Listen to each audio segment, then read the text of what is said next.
What's up, everybody, to another episode of The Dark Truth. I am Johnny Blades, and there goes my co-host. And today we got a champ, and we got GeoShield in the house with Mr. Timu Tinter Chase himself. What's up, fellas? How you doing? What up? What up? What's up, man? Doing good. Yeah, trying to catch back up before I gotta head back out. That's awesome. That's awesome, man. Ricky, let's get right to it, bro. You gave us two opens in a fucking row, bro. It's starting to hurt. The people what's up, Johnny? Hey, what's up, everybody? How's it going? Bro. Like, I love y'all too. Like, hey, fucking fuck you, Johnny. I didn't need to get off my chest, bro. Like, as a boss, you gotta take losses, bro. Like, I'm taking this L, but goddamn, Ricky. Fucking 2 in a year, bro. These trips are getting expensive. We need you to retire, stick to your tent lab, and let us fucking win, bro. He said, let us fucking win, bro. Keep calling me old. This makes me want to compete longer. That's right. That's right. And now you have a whole fucking like assassination squad that we saw, like almost half of your crew that you brought up made it to the finals, man. How did that make you feel as I'm pretty sure like you showed them the ropes. I'm sure like they came in fresh and you taught them. Yeah, no, they both of them came in not knowing anything about the industry, and that was more exciting than winning. Was seeing them make the finals. Like, hell yeah, bro. I truthfully would have been happier if either one of those two would have won. Like that was right. Oh no! What do you mean? I can already call myself a champion, but I can't call myself someone who trained a champion. This is true. So that's where. Okay, so that's what I'm going after. I'm trying to get one of my students to beat everybody before I win one, bro. That's my new goal. Bet. Thank you for that, Ricky. I appreciate that. Man, I'm just trying to win one. Win one. Come on. What's up, Chase? WFCT? No, hell no, I ain't going to WFCT. Yeah, I'm already in it, man. And you know what, man? And I'm gonna be honest with you guys. If I don't make the finals, San Antonio, and I've been telling everybody this, right? If I don't make the finals, I think I'm gonna have to just look for a different career, bro. Oh, wow. Nah, bro. Wow. This is starting to be embarrassing. I thought you said you had a backup plan, bro. There's no backup plan. There was never a backup plan. I'm just kidding. But no, this honestly, like every year, every event, it just makes you like Ricky says, iron sharpens iron. It just makes you go back to the drawing board, go back. It humbles you. It takes you off of that cloud where you thought you were the best installer, and then they're like, nope, you're not, bro. Like Ricky, and then whoa, what's going on? And so my bad, dog, my bad. And so yeah, no, I'm hyped for San Antonio. I miss Reno, so it's just like, and it's right here in Texas 3 years, so it couldn't work out better. So yeah, I'll be there. Well, we get to see each other again. Y'all have fun with that, man. I've already taken too many trips, and I got to do one in September, so I can't. It's just, bro, I ain't about that life. No, not yet. Like I'm just now getting on a plane, like, and I've already made 3 trips to Baton Rouge, 1 to Houston, flew in a plane to LA, and then I'm going back to Baton Rouge. So it's like fucking. This is the most I've ever traveled in a year. What if I just come pick you up in September? See, now pick my man up, bro. See, now that's different. See what I'm saying? I think you might have to make a trip, bro. I think you can make a trip, pick him up, Operation Saving Shady J, and we get him to San Antonio, man. Saving Private Shady. Yeah. Saving Private Shady. Saving Shady's private. No, I'm just playing. Shaving Shady's privates. That's right. Okay. Wrong website, bro. Wrong website. Oh my goodness, man. Anyway, dude, so all I gotta say is the videos. I don't know if Ricky, you've been seeing Johnny's videos, dude, but they're so good, dude. They're so good. Like he has literally collaborations. Okay, that's right. You did. Bro, it has been, he started doing them and he was like, yo, like, I want to just keep doing videos. I'm like, bro, have at it. Like, just have at it, bro. And you tell me what to do because you're creative. I'm not creative. And then we got Chase, who's also creative, that we kind of bounce some ideas off of too. And like, I can't wait to see what else he comes up with because now I'm excited to even hear about the ideas. You know what I mean? Like, I'm like sitting by the phone, like, is he gonna call like at lunchtime, like have an idea and I get to fucking record something? But we're looking into doing more content and getting more clips and doing more when it comes to all that stuff. I don't know if y'all noticed, but we went ahead and did the verified badge thing just to try to make it look a little more official or whatever you want to call it. I don't even know what the benefits are. I was like, you know what? Fuck it. Let's do it. Trust, the perception of trust. People see That's the blue about check it. mark and they're like, okay, I can trust this now. It's like, all right, you should probably do a little bit more research than that, but it works. Like I just did the verified thing with my account last week. I was just like, free trial. Let me just, all right, screw it. I'll leave it up. Just makes you look more trustworthy. Well, for me, honestly, it's the fact that it helps you a lot. It pushes you out more on that For You page. So I was telling Shady earlier, I did it for Instagram and Facebook, but I'm not really on Instagram that much. I'm more on Facebook. Well, then I started realizing after Tinter Battles, posting on Instagram more, dude, so many Tinters are on Instagram more than Facebook. Yeah, it's Okay, wild. I need to get back on Instagram for sure. Everything when I'm scrolling, dude, is Tinter Battles from somebody I've never seen in my life. And I'm like, holy shit, this is badass. Like, that's so cool. And I'm like, follow. Just, and then I'll notice somebody and like recognize them. And I'm like, oh shit, I remember meeting this dude. I'll be like, hey man, it's good to meet you. You know, because that's like a whole new side of like the social media space. And so we're trying to get it to where our Instagram's helping with the show and all that shit. And it's gonna be good for reels and clips and stuff like that. So Yeah, man. And so yeah, like man, look, my inspiration comes from like 2021, Tinder Battle days, and then now that I'm seeing like my it rebirth, right? It rebirth seeing Ricky's guys out there making content, having fun with it, and like, bro, like I mean, we're on the topic, Ricky. I mean, tell us about your crew. I know, like, you have a guy, you have a social media guy, you have yourself, but like, you guys come up with some trending things, like, for instance, like the tint god. Your guys are going as because they asked me, and I'm like, what do you say? And then they put it in these little clips, and I'm like, oh shit, that's what they were doing, and it was it's fun to watch. Yeah. So majority of the creatives, I wouldn't say majority, but yeah, actually majority. Hey, Jordan, like, so crew wise, yeah, we have a media guy or social media manager, if you want to call it, whatever you want to call it. But he does my videography, does all the editing, does all the content. He's the one who engages with the content. And now if it's a question or something that's Tim related, he instantly, or I'll see it come in and I'll answer it. I'll jump in a conversation. But like he is a lot of the creative stuff now. But the Tint God thing, that was something where Tint Star Bob had, like, he had dropped a clip the day before. I think he shared a story. And then like they were chatting up with him and Jordan and Josh were chatting it up about doing something. And that's where I think I don't know the complete origin of it, but it's like I think it was starting off Tint Star Bob wanted to do something and then Jordan saw something. Jordan is literally on his phone, like, if he's not making content, he's usually scrolling through content. And if he sees something trending, he usually sends it to me or he sends it to Josh. He's like, all right, we're doing this. Or he'll just literally show up in front of me when he's down at the shop. He's like, here's the mic. And I'm like, what am I doing? He's like, just come with me. I'm like, I'm not going to like this, am I? He's like, probably not. yeah, just sit down and say, I'm Ricky. I don't trust him anymore with that stuff. Dude, I'm gonna tell you right now, that's probably one of my favorite ones. And then the one where y'all had Sal in the back, that one was fucking hilarious, bro. I watched that one probably like 10 times over and over because Sal's just like looking through the fucking gray, dude. That painted like a beautiful picture that day too, because it's like we drove him there, so everyone saw him get out of our van. Right. I go to compete. I brought that hat with me just because I thought it would be hilarious to compete in his hat with him being the judge. I did not know that they were going to be walking around like that. I was like, this is going to be even better.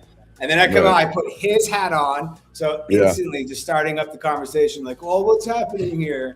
But it was, I went back inside before we left, and they shot that entire video when I was in the hotel room grabbing, I think I was grabbing my phone, grabbing something. I was going to grab something, came back down, and they're like, yeah, we just got a great video. And by the time we got there, Jordan already edited it and posted it. And I was like, okay. He makes it real easy, thankfully. So hold on, wait. Y'all had Sal in the van. You get a hat, I got the hat and you win. months. I got that hat from him when I went down to Austin to tint some cars for an account that he helped me with. I saw his hat. His hats are sick. Like, his hats are sick. He's got the other patch on it.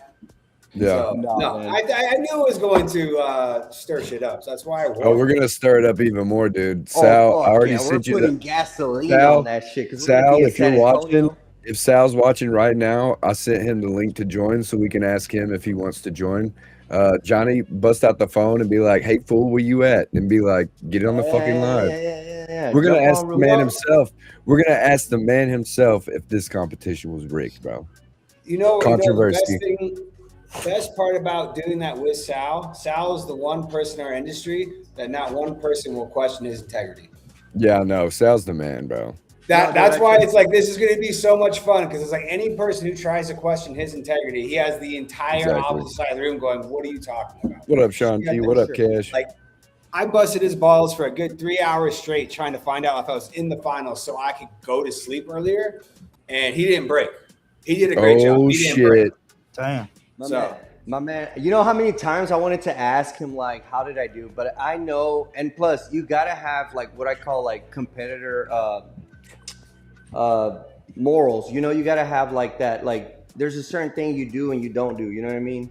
So like ethics, right? To the stage. Ethics. And so I was like, I don't want to ask him if I made it to the other round, and then and he's not gonna tell me. I already know he's not gonna tell me. So I'm like, don't even waste your time. Yeah, no, man. It's a fun back and forth I have with Sal, especially because even when he judges WFCT, like, I know he's not gonna break, but I'll sit there and screw with him. But that also comes off of just, I've known him so long, good friends with him, and it's like, I'm gonna sit here and bust your balls because I know how uncomfortable you're making me right now. Just wait until this drops. So I'm sorry, I'm gonna return the favor until it happens. Right. Dang. Hey, so Chase, I want to ask you something. Competing for the first time in Tinter Battles, I personally thought you did fucking amazing. Like, I sat over in that corner, watched you the whole time.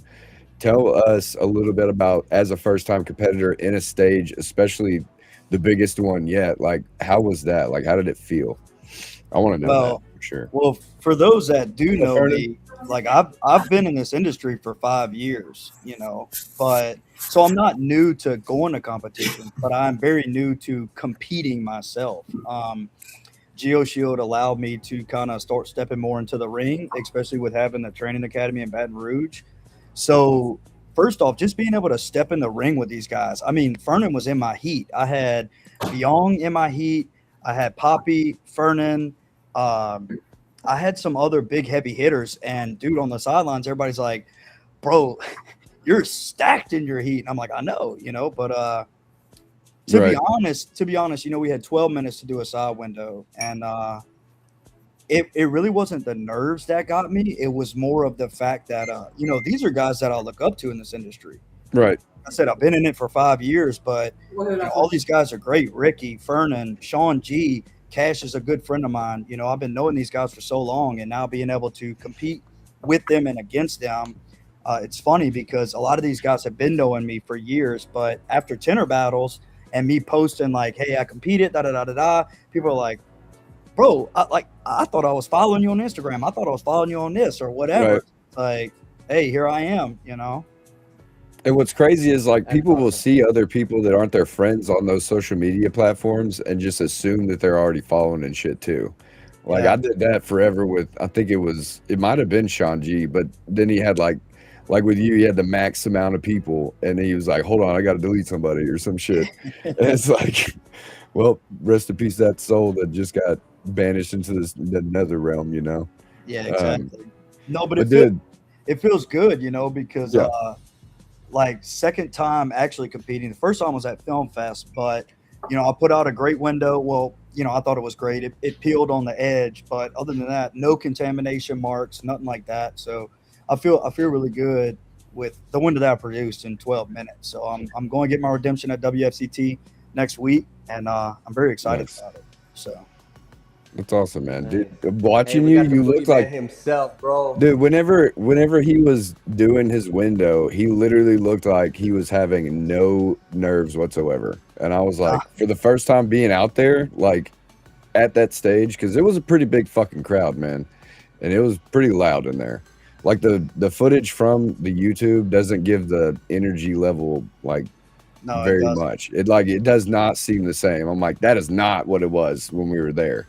But like you looked calm, and then when your heat gun wasn't hot, I was like, bro, turn your heat gun up, which is ironic, Yeah. but because I saw it blowing air, but it wasn't reacting at all. I was like, bro, turn your heat gun on, because it just came out of the box. Yeah, Brand brand new fucking new. Steinel out the box. Forgot to turn it up. Yeah, Hey, which it is funny. happens. It But definitely no, happens, bro. so the big thing for those that don't know, like all through high school and a little bit of college, I took theater and public speaking. So obviously, being in front of the camera all the time and being in front of a bunch of people, it doesn't ever make me nervous. So when I go to things like that, I'm steadily always talking to people, meeting new people, interacting, and everything. So I don't really get nervous about stuff like that.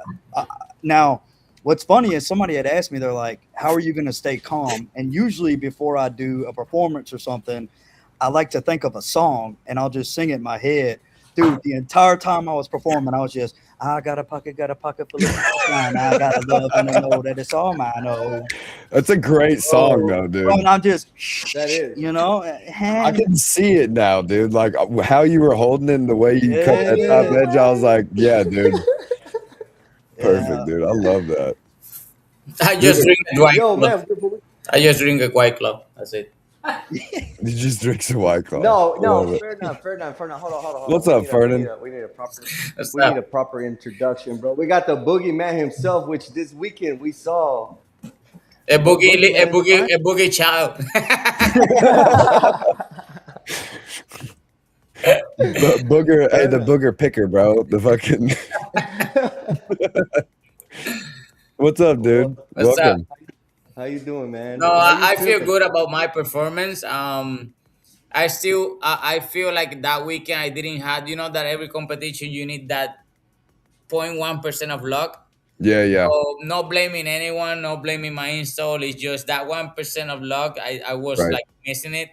I feel good in my install in my car, really comfortable. Whatever I was practicing, it came out the way I did it. right, Just crashing the window, didn't saw it, no time to change it. They saw it, whatever it happens. Flat glass went well too. They actually scored my window. I cut short, and that's it. It's nothing you can do at that point. Um, right. the same shrink battles. I went to the finals and when a couple guys in the finals, and then I was beat up by Mauricio. Well deserved, that his win because he did great. He killed. Bro, he beat all three of us right here. Just Yeah, saying, he beat me first, and then he beat Fernan, and then he beat Ricky. yeah, Like it was belt to ass. And I'll let you know, like I might have gotten close if my heat gun was turned all the way up, but I don't know if I still would have got him. Like I went back and watched it, and I was like, dude, it was pretty close, but I can't tell you if I would have burned the film or not. You know what I mean? Like, yeah. It might hit with him. As soon as I saw how he set up his window, I yeah, said, "Fuck." yeah, I'm yeah, gonna have a hard time because I don't set up like that. I didn't set up. I don't. That's not my go-to. right. Now I saw him and I went back to him and I said, "Let me see." Oh, okay, no problem. Now I learned something Yep, about him, and I said, "Okay, now I'm gonna try that." But as soon as I saw it, I said, "Fuck, I'm gonna have a hard time." Then I yeah, get desperate and I crash my window, but I keep going, to see what's going on, blah blah. right. But I know I was beat up already. I was just saying, I did the same thing. I was like, I'm gonna still shrink this fucking window because if he fucked it up somewhere, I'm gonna at Yeah, least get this bitch done. And then I saw Heidi give the thumbs up, and then yeah, it's Poppy, nothing I can do. and Then then Poppy goes, In my "Hey, PPF round, of course, how I did went with yeah, Johnny.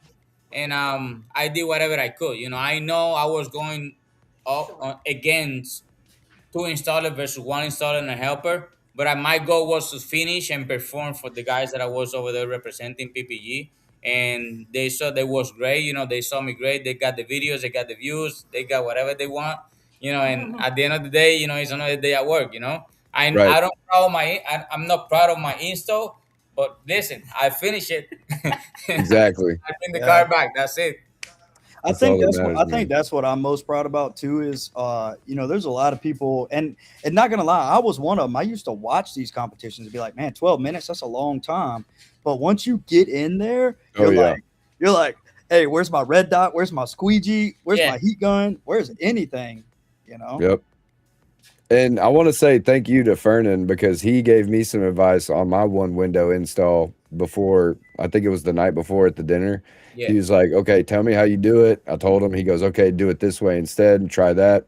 So I literally, the first thing I did when I got to the event center was I walked over to a Tesla and I did it the way that he had said to do it. And I was like, okay, now I know how to do it that way. Because when he explained it, I understood it, but I had to feel it. And I did it one time and I went, okay, cool. I know how this is going to go now. Yeah. And so whenever I fucked up my first pattern, bro, I was so mad. I was like, oh shit. And then I pulled one too short and I said, oh shit. And I fucking chucked that one piece, dude, and fucking slapped that last window on. I was like, okay, I've still got time. Get this shit done. I was happy with my window. Sean G was on my car and it seemed, I wasn't sure, but it seemed like my window had gotten judged, which for me is a huge accomplishment because I was like, fuck it, I'm gonna go against somebody good. And so I walked up to Sean before the event and I was like, hey man, anybody challenge you? He was like, no. And I was like, you want to go? And he was like, fuck it, let's do it. And I was like, all right, let's do it, man. And then I was like, I walked away. I was like, I can't believe I just fucking challenged Sean G to a 1v1 in window tinting, you know? And then when they said he was done, and I'm like, I'm like cutting my pattern. I look over and I'm like, fuck. I was like, that's not good. He's quick. Yeah, dude, he's fast, bro. And I was hitting. And then also, like, when the homies were chanting and shit, I look over and Sean G's fucking shady. And I'm like, man. And then even in these videos that are coming out of Sean, like, yelling, he's saying shady. Like, I think that shit is, and that just is a testament to, like, the industry as a whole, in my opinion. Because even when we're fighting against each other, we still are cheering for each other inside. You know what I mean? For sure, And, like, for sure. I kept telling Fernan, I was like, man, me and you, heat shrink, man, I hope we're in the same fucking, we're the first ones up and all this shit. I was like, because if I'm gonna fucking win, I gotta take somebody good out. And apparently the champ took me out. So I mean, at the end of the day, I'm okay with it, you know. Now that you mentioned that, you know, if everybody's wondering why I end up pairing with Ricky on cars and flat glass, Right, I was Ricky gonna reached ask out- that. Yeah, Ricky reached out in the first night and they say he said I want to go with the best. That I don't consider myself the best, but he said that, and you know, I give him the shot on flat glass also. So that's why we paired up and we end up going over there. He got the first pick draft, you know, in the draft that they have the first Yeah. pick. So he got that first pick and I gave him the flat glass also. So, but it was a good battle. He said that going against me, the same as me, you know, going against someone that always Right. being in the top, it make you perform better Of course. because you want, like, I want to beat the guy. It doesn't matter what happens, but I want to beat the guy. And I But like what Sean G said. He said at that level, we're all champs. Like if we Yes. all do that, we're all trying to be the champ. You know what I mean? any given day, that's it. Yep. Any given day. I You just love gotta that. own it, and if you gotta set back, you set back. You celebrate the winner. That's it. Yep. Yeah. So the way Yeah, I see no, I Tinter had to- Battles is like two ways to win Tinter Battles. Like you can actually physically win the belt, or you could bring your showman and you know and create a show for the crowd. I mean, Jesus, if you have you guys paid attention on like how Oh, the Mother way the Marian. place was lit up that you can compare like a really good camera and your regular phone camera and they almost look identical quality. Like, man, I'm telling you, man, hats off to Carlos and the team for Bro, having it that was vision. extravagant. It was The so show was sick. awesome. Show was Yeah. awesome. And like I Yeah, was saying no, I- earlier, like the sound quality from the videos on YouTube does not match the energy of that fucking building. Like Nah. No. I watched it back and I was like, bro, it seems like it's boring, but I remember it being electric, dude. Like fucking basically your whole body is being shooken by the energy in that building. And I you're would just say like, how something the about fuck? the production. I told him in Houston, and he missed it this time again. So I think the cars has to have like a big number on the hood. There were numbers on Every them. every time he's walking to someone, he have to say, "Here we are in the car number 3 with Fernando Sainz on the driver's side." So Right. that camera just go there, and He then Oh, had really? numbers on I'm here in the cones. car number 6, Shady J on the passenger side, and that Yeah. camera moved there. You Well, know. he did have cones on top of the cars Yeah, with but numbers it's on not them. enough. It's not like NBA that the cameragraphers know Right, who's who. right. You know? Exactly. So I agree. That's funny. in one time I knew the cash that was me because I got my red shirt and everybody was they was commenting like Saints, Saints, Saints. And one time he mentioned Saints, the camera went exactly to the red shirt right there, and Right. I cashed it like that. You know, they actually familiarized with with me and they cashed me right away. But in other ones, they was like Shady J now working, and they was in my face, and then Yeah. in the other face, and it's like kind of lost. Right. That's the only thing I would say, you know, because That's the same.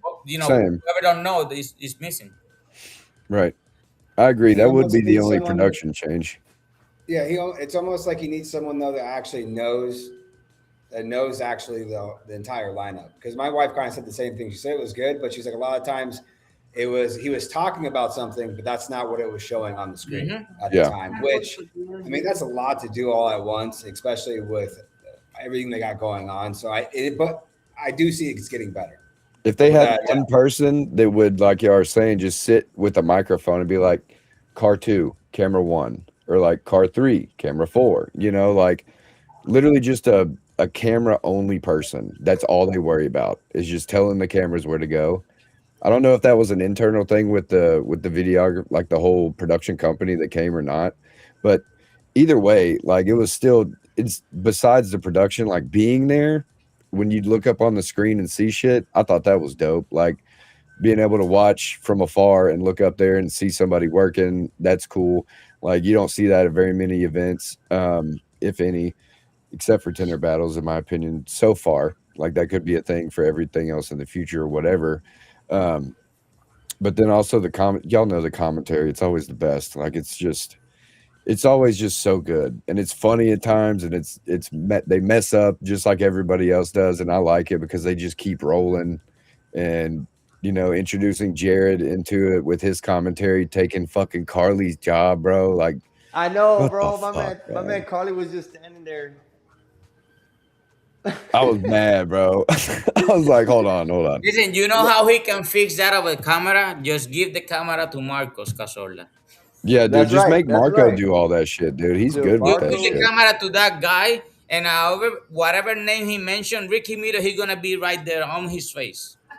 Oh yeah. He I really think he would. enjoys being down there though with the phone, like because he gets the uptight shot. So Bro, They he gotta gets connect that in. phone with the system. Like- I don't know. He Well, said, like- lick the phone. Yeah, Well, connect Haas, that I mean- phone. I don't know, Wi-Fi, something. Giving the fit. Hey, airdrop that motherfucker to Yeah. YouTube, bro. Airdrop it to YouTube, bro. I don't know. Oh, A man. long It ass looks like though, Haas HDMI might take cable. it I as don't that, know. Do though. something. He said a long ass HDMI cable. Bro, just Marco's like, he's got a reel, like Yeah. a reel of cord. He's just, Like a He got the retractable. shots. He's the one that got the shots. dude, Honestly, man. Marco gets up in your shit, dude. Yeah. Like he's like, hey man, tell me about the battles, bro. Oh, beyond that, he gets up behind you and he's like, "No, you got this," and like he's like sitting there, like just You can, like- just gently encouraging you, like, "No, you're good, just keep going, you're good." You can just Like, feel even when the I was gentle shrinking, He's like, breeze. "Just go, keep going, Yeah. you're good, keep going." I'm just like, Hey, you need just this. You whispering need this. Yeah, You just- need Bro, and you can just like smell his cologne coming over your shoulder. You're like, is Marco filming me right now? Like, what the I smell Sex Panther in the background. I don't know what's going on. I see you looking for the blade. Take the blade. I'm seeing you looking for it. That's so funny. No, and Yeah, look, man, I Marco's want like to say helping something, people. He's grabbing back glass tools. He's like, here's your bulldozer. Fucking, bro. And it's for a I want shot. to say something. He had his son, so he's teaching his son the Oh ropes, bro. yeah. Yeah, Even him, like, bro, he's like, this is could be a Cazzola. What is it? Is it Corzola? His last name, yo, he Corzola? was with two phones. Like, Yeah. Oh, you can do that. Oh fuck. I love it. I love it though because it just shows the passion of that side of it too, though, right? Like the wanting to capture the moments that nobody else will, the willingness to put themselves in that position to get something iconic, like the Fernan human backpack. Whenever y'all did that in Houston, like all of that stuff adds to our value too, in my opinion. So, like doing those things, it might seem silly and it kind of does get in our way, but at the same time, like it's no different than having a coworker that's in your fucking way. You know, like we've worked around that shit before. So it's like, you know, you're like, don't rock the boat. They're not bumping into the car, moving it and shit, at least, you know, and they're not yeah, running because into he you. knows he's a window tinner, so he Yeah. knows how we He move. knows your movements. Yeah. Exactly. So That's the he main part. knows that as soon as you stop squeezing, he knows where you go. So he's Yep. gonna get out the way. Yeah. Exactly. No, I was having Yeah, when I fun was- with the flat glass battles, man. They had where we had to remove the adhesive, and you know when you're removing adhesive, it looks like boogers, like snot. So I was Oh, like, look, I'm gonna take speaking advantage of of it. them. I put it on my hand, and I'm like, chew, and I rubbed it on his hand. That's fucked up. That's fucked up, bro. No, but yes, man. We're gonna talk about that. But like in my flat glass competition, like we only like where I was at my station, I had access to one row, and there was like two competitors, and that was the closest table, right? So behind me was Jose Avila. I was like, look, Jose, I like your videos. You go first, big dog.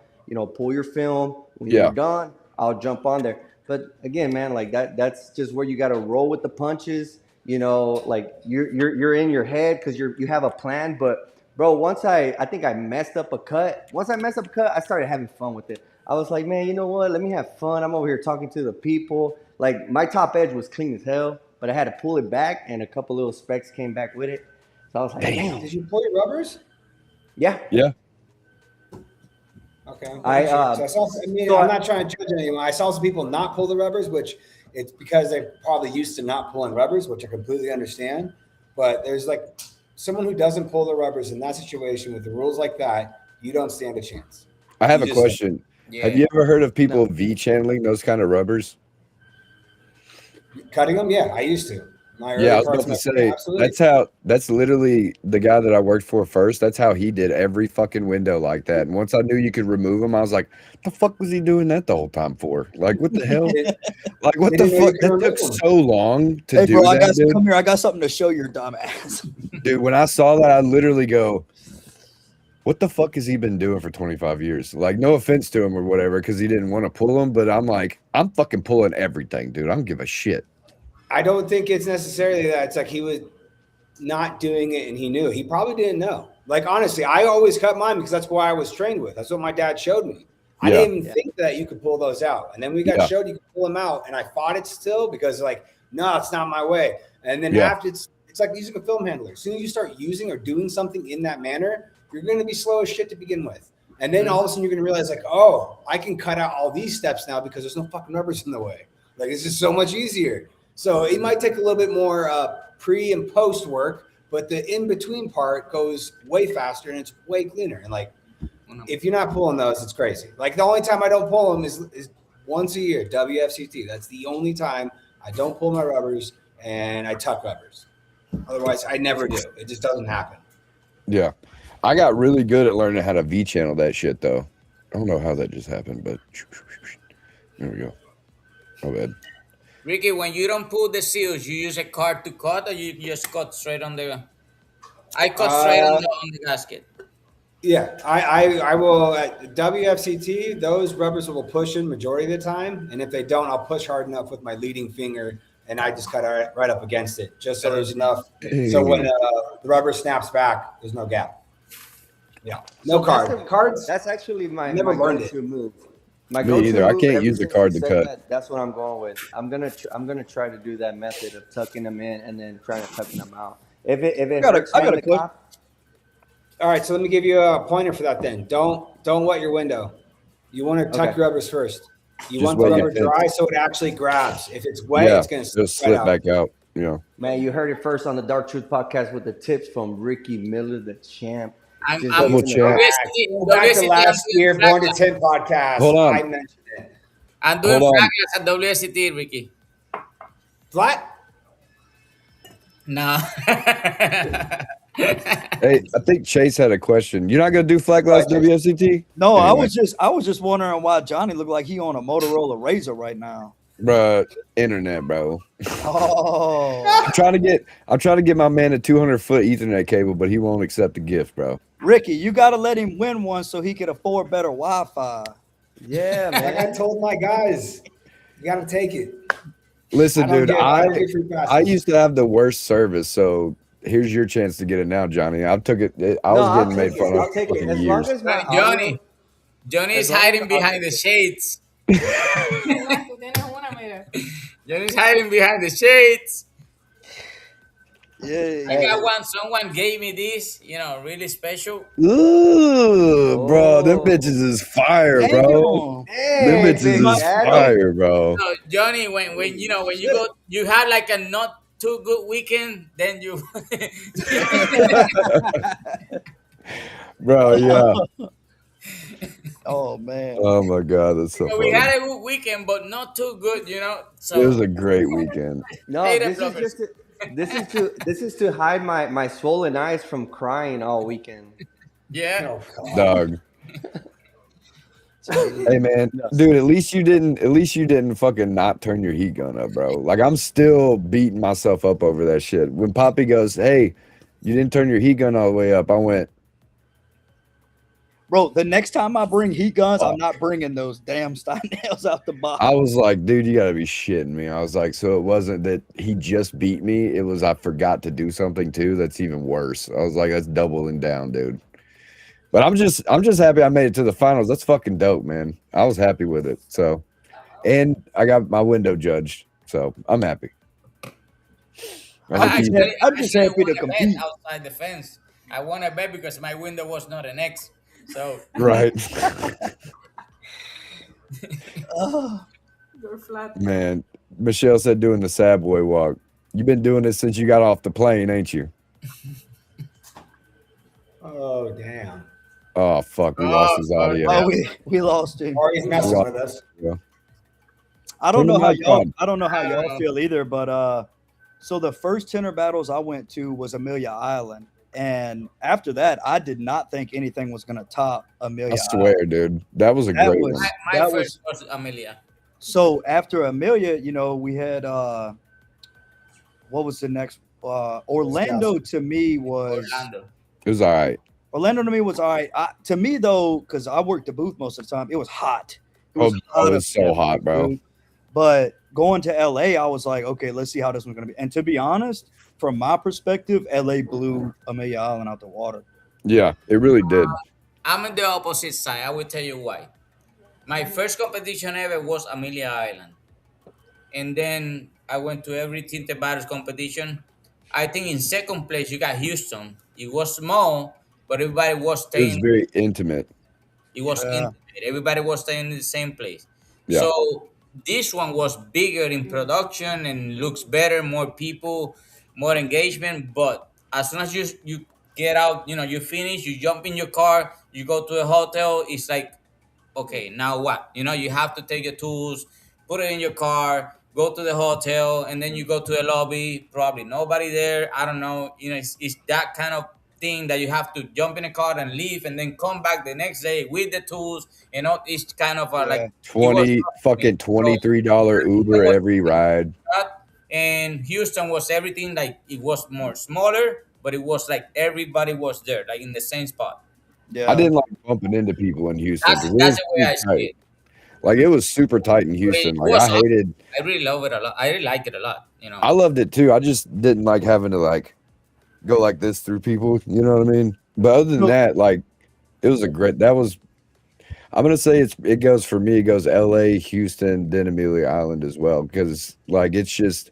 I like the bigger space and the more ability to walk around in LA, but I'm with Fernan on the whole having to leave and come back because Uber rides ain't cheap, dude. And it's like the drivers that drive those Ubers are fucking maniacs, bro. Like they are. The AC on. I don't know. They drive like Fernan in the fucking go-karts, bro. Like they drive like that, bro. Like fucking and Heidi, Heidi can give them a run for their money. Like give her a car out there and be an Uber driver. She's keeping up with them easily. So do you guys think that Miami will be the cultivation of everything that everybody's wanted in one? I feel like maybe. I don't know. Miami's a wild place. It all depends where he do it. You know, if he do it like everything in the same spot, like you have a hotel right there, and everybody's in the same spot, like you actually finish the work. I call it work, right? You finish the work and you don't even get to your room in 2 hours with the tools on hand because you keep seeing people and stop right here and talking here, and then you go to your room. Okay. I get that.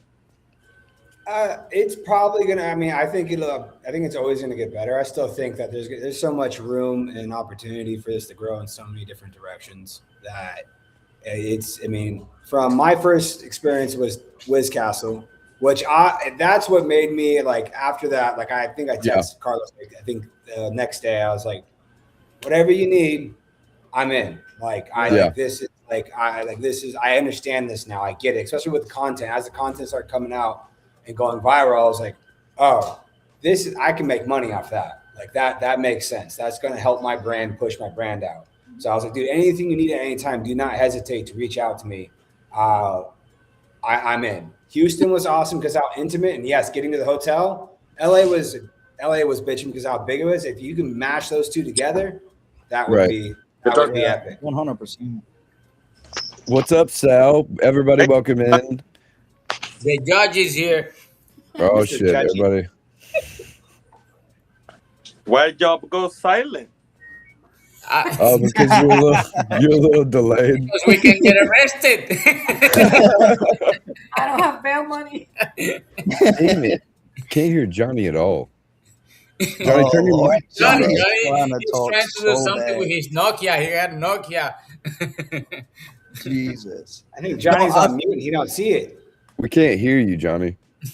I think what I love the most about Tinter Battles, to be honest, I mean, coming from a distributor standpoint, is that when I go to Tinter Battles, like, yeah, I'm trying to go there to sell stuff, but it's the camaraderie at Tinter Battles for me. Like, dude, I had people coming up to me the whole time. Man, Chase, I know you guys got extra tools. Like, can I borrow a heat gun? I'm in the heat shrink finals or whatever. Like, yeah, dude, go to our booth, grab whatever you need. Oh, man, I seen you got some extra tools. Can I borrow something? Like, that is one show where literally manufacturer doesn't matter. Like, we're all just really good friends. We're there for one reason, to have fun, hang out. That's why I love that place, man.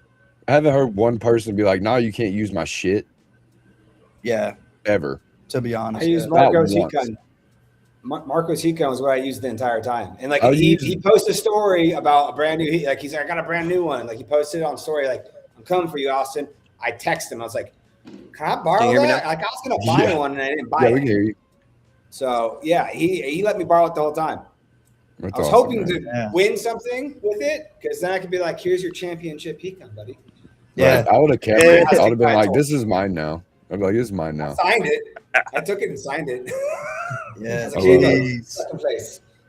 Yeah, see, that's the thing to me. I think his name's Land, and he's a high tech user. And like the big thing is everybody's like, oh, GeoShield people hate high tech people, and this person hates this person.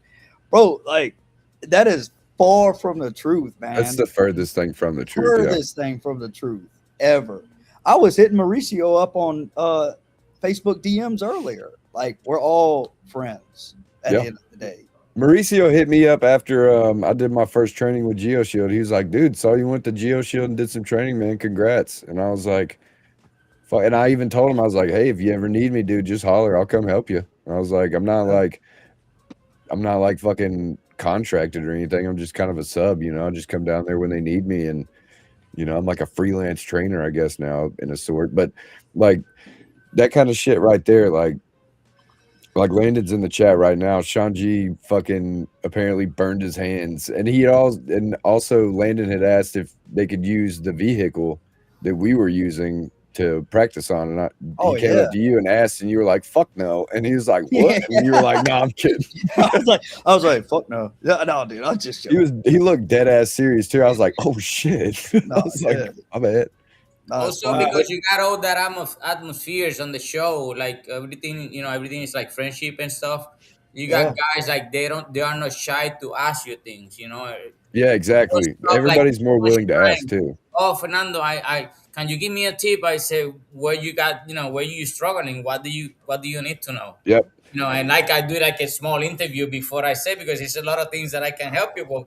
What do you need help with? You know what I mean? Yeah. So, and it was good. I help a lot of people. A lot of people like You helped me, bro. You helped me so a lot. Like your tip that you gave me helped me a fuck ton. I give you some tips, and then I said I was gonna give you everything. I said if I give you everything at the same time, he's gonna fuck up. So I Yeah, I he goes. He tip. gave me Yes, sections. like Like he gave me I sections of check with you advice and over say the how week. it went. Oh, it went awesome. Okay, so next time you do this. Oh shit. Okay, Yep. because if not, it's so much information. He will try to change something. Yeah. He was Yeah, just feeding me exactly. little things of information. I was like, all right, bet, bet, bet, bet, bet. Talking about And then he, Sean G and yeah, burning hair, I looked at my hand when I got back. I have all of a sudden I looked at my hair in my hand. I'm like, oh, majority of it's gone on the one hand. That's my card hand that I was using, and I'm like, that son of a bitch for me too. Like that, it's we got to so come up with funny. some kind of rule with that. Like after he uses that thing, like you got to put your arm out, and if there's hair missing, He like gets 5 points off. Do He you gets know something. 5 seconds added. why Jeez. Mauricio end up with the torch? He used a torch on videos, but you know why I end up using the torch over there? Because he left the heat gun after beating someone, and then I think Ricky took it and wrapped it on tape with the other heat gun, and he was looking for the heat gun, and he ended up with his torch and beating everybody. No. He told me Ricky he tried was to using sabotage it. he told me he was using the flamethrower. I instantly said, I need a second heat gun now. Because otherwise Yeah. I am He utterly was. I screwed. said, well, he was looking. Where's my heat gun? Where's my heat gun? And Ricky with the two heat gun tape it like. Not true. Not true. It's on video. Oh Nice fuck. try. There's Oh, there's it's so video funny. evidence. No, he put that thing in front of my face, and I scrambled for another heat gun. Tried to find tape, couldn't, and then it's ended up holding two. Which thankfully, because as soon as they're like it's burnt, or as soon as I saw Heidi not throw the thumbs up, I was like, I'm gonna set the second heat gun down. I'm gonna slowly just like Yeah. don't screw up. Like which was even more nerve wracking when I have everyone Dude. just say like, "What's taking you so goddamn long?" I'm like, Yeah, I exactly. don't burn You're like, this. I don't burn this. I go forward. doo-doo-doo. Like Yeah. I'm gonna make sure I get this done, and it's like I'm gonna take that approach. I watch everyone burn their shit, so it was just like I'm just gonna keep using the heat gun, hope for the best. I was getting faster with the heat gun. If I would have repped out a little bit more, I think I could challenge a flamethrower. But it's like I have to sit there 20, 25 times, figure out my exact split line, exactly how Marco, much 11. Sorry, I was answering Marco's question. 11. I sent you the link. So there's a If lot of anybody else wants to contradiction. join, shoot me a comment that says you want to join, and I'll send y'all the link to join too. Just didn't have very many people reach out. There's a and lot I of might have to take contradiction with conversations. that heat shrink battles thing. So how did, just to answer any speculations, how did Sean G end up being able to come back into the finals? What happened with that? All right. So, because I was right there when they did that, because we were on an odd number, they Yeah. just were like, hey, we're going to throw, if we're going to put anyone back in, we're going to put the champ back in. Like he technically is defending his belt. It just makes He's sense. automatic, which he should have already had that. He never should have went I into agree. the I pool. didn't think he should have had to Should've compete went- either. Yeah. It should have been find 7 people, and then the champ gets automatic bid into And the it just finals. worked its way out to where he was back. I Yeah. wasn't worried about it. I wasn't pissed off or nothing. I don't think I any was. of the finalists. I bet Worried, you were, not dude. pissed. Worried, not pissed. Yeah, worried. Yeah. I beat him once, kind of, but it's like I don't want to draw him again, and I so happened to get him again. I was just like, you got to be shitting me with this. Yeah, It was meant to be. Yeah, Yeah. exactly. I agree. that's it. I'm I, happy that Mauricio won with the Seaver torch, because the people from Seaver, the lady, the social media lady, and the sales guy was over there. There Man, was I was supposed to buy one from them if they was had any, but I forgot, and, bro. and I didn't make it, but I was happy. As soon as I finished, I told the guy, listen, you got the storyline. The guy who won is using your torch. So Exactly. and they was I happy. ended up getting it. I got a whole goodie bag from them for taking second. I have all the triggers now and all the different types of heads and everything. I started screwing with it yesterday. So by the Yes, end of the battle, they had like package for the first, the second, and third. Yeah, Ricky, do you like that power jet?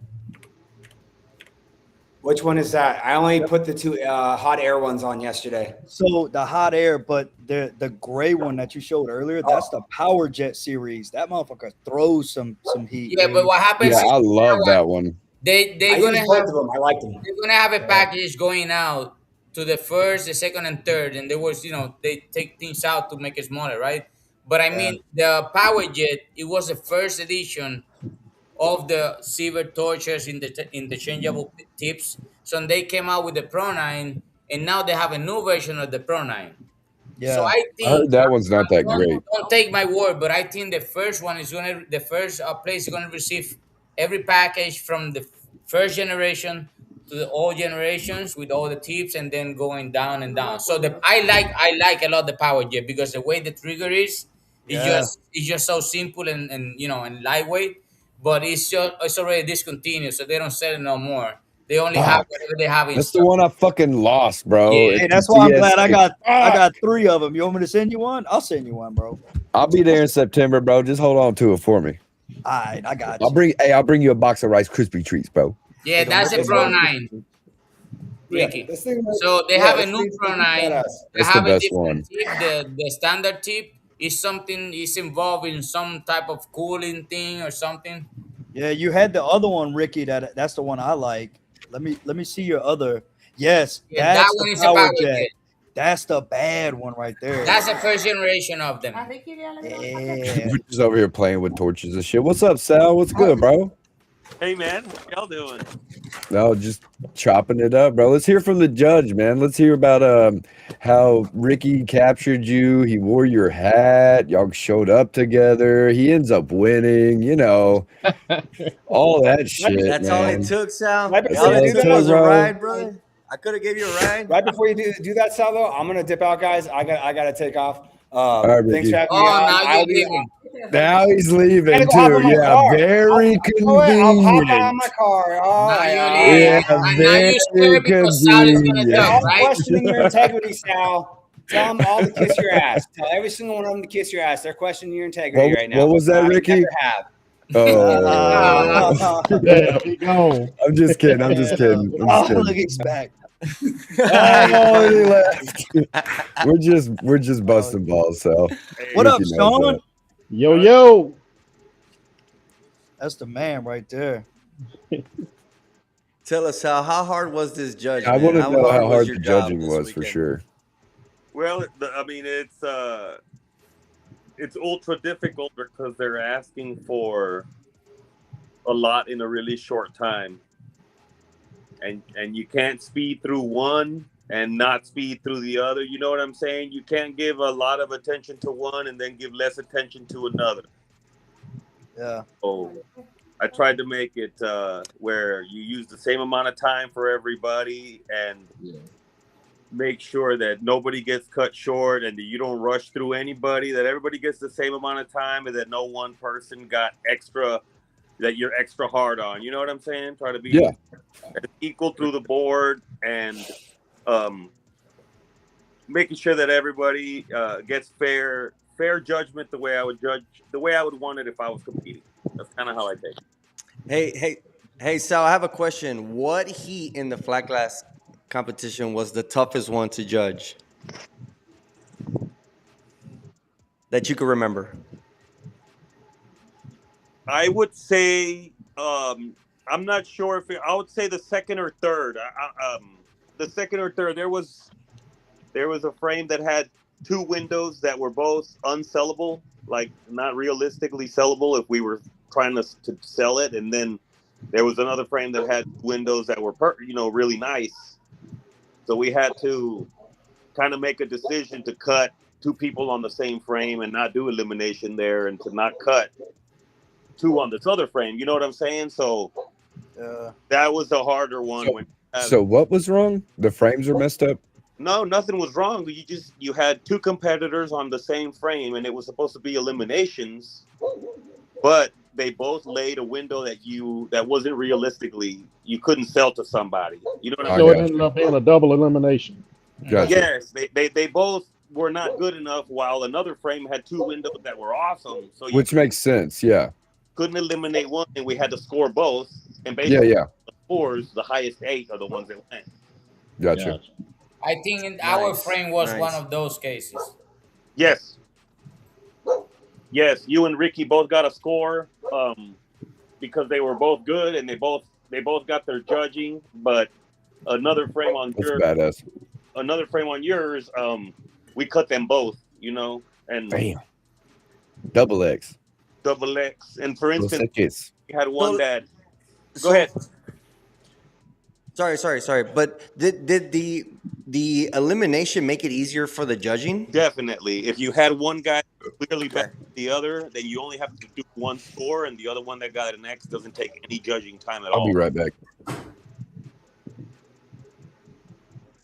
Okay. Yeah, because I was really wondering that. I was like, as a person that that competes, I was like, this makes it easy for the judge just to be like, okay, well, you look at both of them. If you see like a finger or like, what were you looking for? And let's break the myth right now. Do all those little circles are those like deduction, or is this just something that you guys kind of like circle to be like, hey, be on the lookout for this. What do you think? Or tell me your judging process so we know and we can elevate the game a little bit more. Every circle is anything that deviates your installation from absolute perfection, which is unrealistic, right?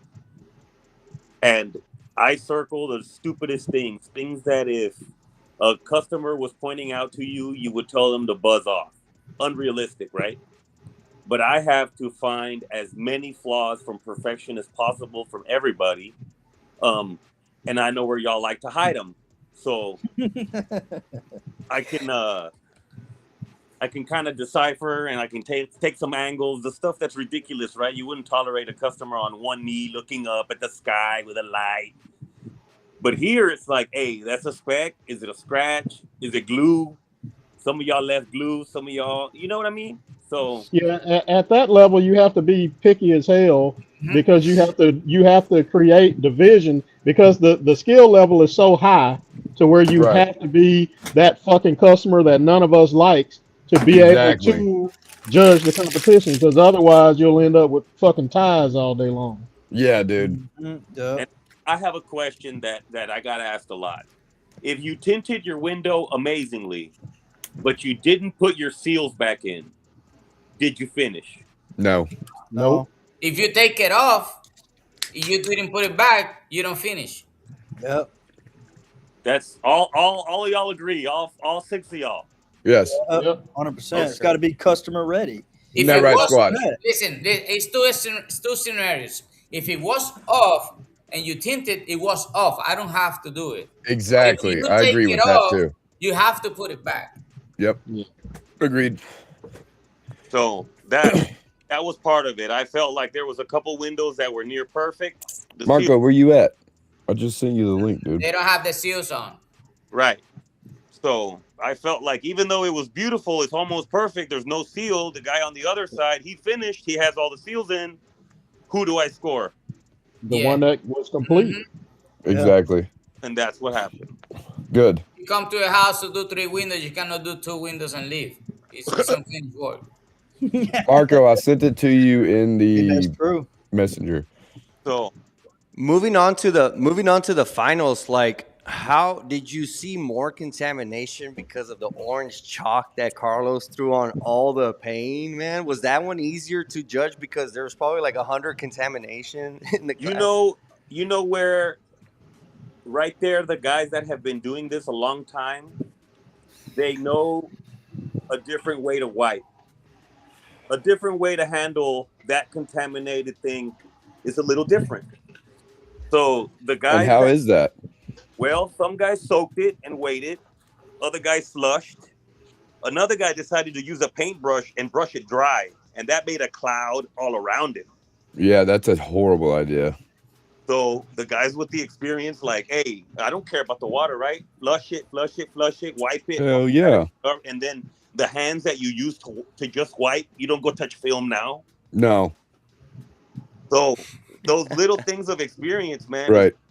The guys that have done this in a really dirty sheetrock environment, they kind of knew, they kind of know. So My question is, what would you have done as the flag glass monster that you are as well, sir? I would have soaked it like grandma's dishes.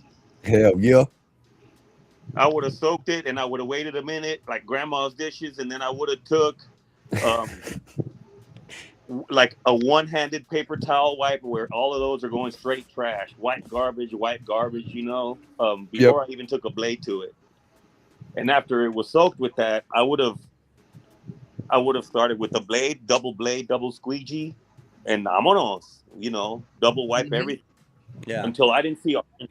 Yeah, because, but yeah, we say that easily, right? But I mean, I think it was what, 30 minutes, or I forgot how many minutes, an hour they got for.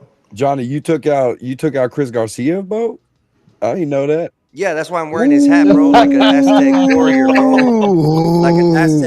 Like an Aztec warrior. Oh, I wear my prey on my hat, man. Damn. I saw one of the guys that he soaked the window and he just went straight to squeeze it. He said, it would be easier that way instead of wiping it. He soak it, and then he squeeze it. He cleaned the squeegee, and then he got all the contaminants out. So it's just one thing that I would like to I would like to see on whether when he did that part, like throwing the shark on the window, taking all competitors outside the building and calling one by one. He's doing that, and then See all their Yeah. 20 blades Oh my to God, the here we go. stage, and then you only know, like, oh shit, and then the next 9 or whatever, they don't know what's going on, Yeah, that would have been funny That'd too. be pretty dope. Yeah. Yeah, just to go show up to your board and you're like, what Yeah. the You're like, what the heck fuck is happened this, while dude? I Yeah, was because as gone? soon as he got everybody there, the A guys, and as soon as he started doing, everybody start like, I'm doing this, I'm doing that, I'm doing this, I'm doing that. But if you have it outside and then you start calling one Right. by one, you Bro, gotta it figure looked it out like right away on the spot. that dust looked like the Lorax farted on that shit, bro. Like it was just fucking orange as hell, bro. I was Yeah, like, it holy was. fuck. I was like, what in the Dr. Seuss shit is this, bro? Well, everybody was really happy and excited. They all felt like they just cleaned their window for 15 minutes. Exactly. I felt like, oh man, I won this. I just won it. With those 15 minutes, it's a gift. And then what? Yeah, dude. That shit was wild. I thought that was pretty. I'm glad he didn't throw anything like that in for the fucking Teslas. That'd have been hell, dude. Like, here you go. Like fucking all across the back glass and shit, Hey, dude. then we'd all been like, who was that film that soaked the whole side of the damn car and the whole floor was wet? How about Trey? That's what it'd have Trey. been like if they threw that dust on the Oh, that's right. Teslas. Hell yeah, bro. Yeah. Hey, my man Trey didn't say free shower. He said free fucking pipe leak water. Car wash. Yeah, free car wash, bro. He was trying to go fishing. Hell yeah. That's funny. Oh shit. So we do have somebody that I want to talk to about their competition, which is Squatch down here at the bottom. I just want to say personally, I'm super fucking proud of him. If y'all have seen the picture of me like pointing and Johnny fucking with his hands up like this, that's us cheering him on to finish his window in his first Tinter Battles and his redemption window from when he competed at We Are Film. And I just want to hear from you, Squatch, your first time competing at Tinter Battles, how you enjoyed it and what that feeling was like. I was in Houston in January and everything, and watching it and actually competing are two totally different animals. Standing on the sidelines, I was in heat 5, so I got to watch 4 heats ahead of me. Yeah, dude, And that must 12 have been minutes, worse. like you're sitting there watching your okay, this is plenty of time. Then you get out there and they're like 8 seconds. Uh-oh. Got the film on the roll. It's just Right. it's so much different actually. I mean, time like so Uh-oh, much better when you're actually You're competing. kind of okay. So your audio is kind of roboty. I don't know if you can hear us, but it's kind of choppy. A little roboty. But to give you guys some preference, Squatch also just graduated from our GeoShield Academy in Yeah. February? In February. So Marco, You Yo, don't know can you that- hear me? Yeah, yeah, can we you- got you. Can you turn All the right, hold camera on. on? Hold on. Yeah. Why can't we see you? Media I'm Casor. trying to. Hola. I don't know what's up with this jitterbug phone. Hold up. Let me see. Oh my Shitter god. bug phone. But anyway, so back to what Chase was saying. Yeah, Squatch was in the class in February. He had some prior tint under his belt, and for that whole week, he just constantly improved the whole week, and he actually ended up winning the clean install challenge that we do at the end of the week, and made me super proud because like he didn't even know I was coming to that training event or to that training class. Surprised him and everything. Got to teach him, help him out, refine his skills and all that. And like for him winning that, I was proud. And then seeing him go to Film Fest, not have a great time, and then come back to this one and literally just absolutely killed it. And he was in the moment. He was enjoying the shit. Like he was saying earlier, we were cheering him on and shit. And he was so happy. But when you saw the videos, he was just like stone faced, because in those moments, we're just so locked in that sometimes we don't show emotion, but man, I'm just so glad that you came down from January and then February in class, and then boom, you're competing in the biggest Tinter Battles yet and finished your window, dude. I just want to say proud of you, dude. It's fucking badass, man. But I think that also goes to the guys like you and Sean G and Sal and Saint and Johnny and all them and Ricky. That goes to show that you guys are the true leaders in this industry, because at any other event, like Squatch has only been tinting for a couple months. You know what I'm saying? It could easily be, man, what's this dude doing here? Why is he wasting his time? Why is he wasting his money? But instead, all these guys are building these rookies up instead of just shunning them out. And I think that's what I love about this industry. I could never do anything else other than all the new talent was killing it, dude. Yeah, I really They love. were all. I didn't see one new person that wasn't fucking good, dude. I was like, holy shit, dude. Everybody I've never seen was murdering. Yeah. I tell you what, I think that was one of the best moves Carlos could have made, was taking it out to Cali, because we saw so many new faces. Yep. And I mean, it wasn't just faces; it was big ass talent, and that was just one amazing thing about it for me. Yeah. For sure, man. And Cali opened up the door for the Cali residents, and we saw the talent. Miami, yeah, it's gonna be crazy. Has some hidden giants, man. I think Miami's gonna open up the door, and I know I'm not just gonna be biased because I'm Latino, but I think it's gonna open up that Latin heat, bro. Because you're gonna have Miami's one of the easiest access to get to United States for them. You got Puerto Rico right around the corner. You got the Dominican Republic. You have Colombia. That's one of the easiest routes to get to United States. So man, I'm telling you, man, be on the lookout. We're gonna see some warriors come It out sounds of like that Ricky's place, in a man. fucking plane right now, bro. I'm gonna mute his ass. Ricky's in a Boeing 747 right now. Dog, it sounds like when I was trying to take off, bro.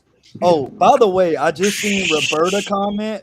Marco and Roberta, bro, y'all got the comment section on GeoShield Window Films Instagram going crazy right We got now. you. We got you, baby boy. Y'all need to What chill happened? out. What Dude, happened? Somebody is like it's pretty her easy. Like they'll if you come in with some crazy energy, I'm gonna match it, and then they'll come back as a victim. Like, why are you Always, talking to me like dude. that? That's All the every time. dude. That's It's every very easy. hater.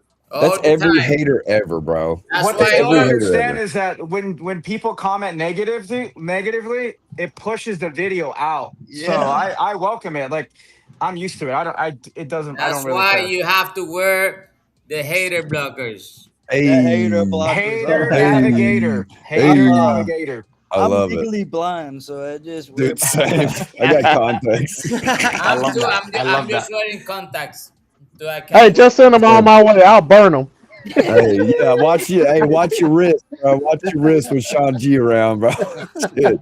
Yo, we're gonna start Dude. tagging. We're gonna be tagging Sean G on the Window 313 group. Just tag. Next Sean time G. I'm in the heat shrink if I go against Sean G, bro, I'm just gonna wear 2 wrap gloves and be like, all right, I think I'm gonna be all right. exactly. double up. Yeah, 2 pairs, bro. 2 pairs.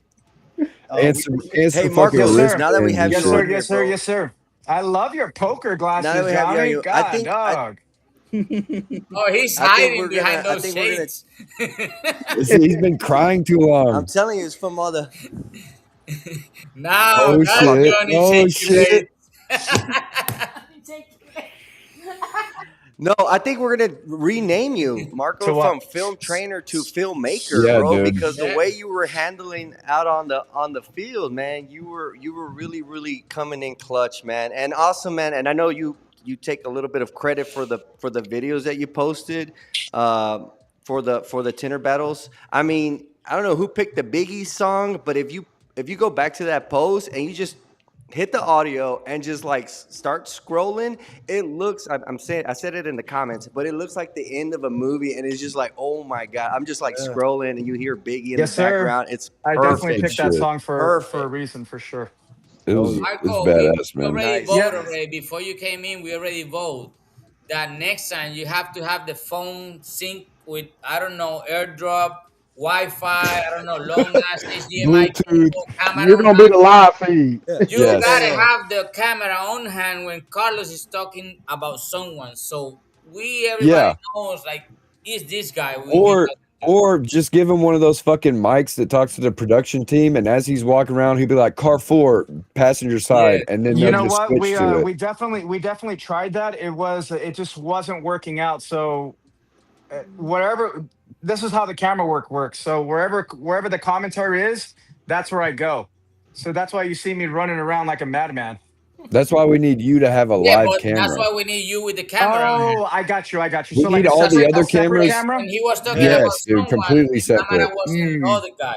Yeah. It's Yeah, I but hard. got Marco, you. you need some super battery smart Fucking glasses to where they're on something. live feed the We whole Dude, time. I we was talked about it earlier. after every set, like, so after every segment, so like when flat glass stopped, I had to go and charge the phone Yep. because it was overheating. It was getting hot, so I had to charge it. You Bro, have So to I buy definitely like 3 in my phones, bro. set you were making it in my nervous. satchel I had like I had 4 phones just in case. That's So I was crazy. ready. Oh yeah, What the hell? Hey, my man I had a doubled total up of 4 Kevin phones. Gates.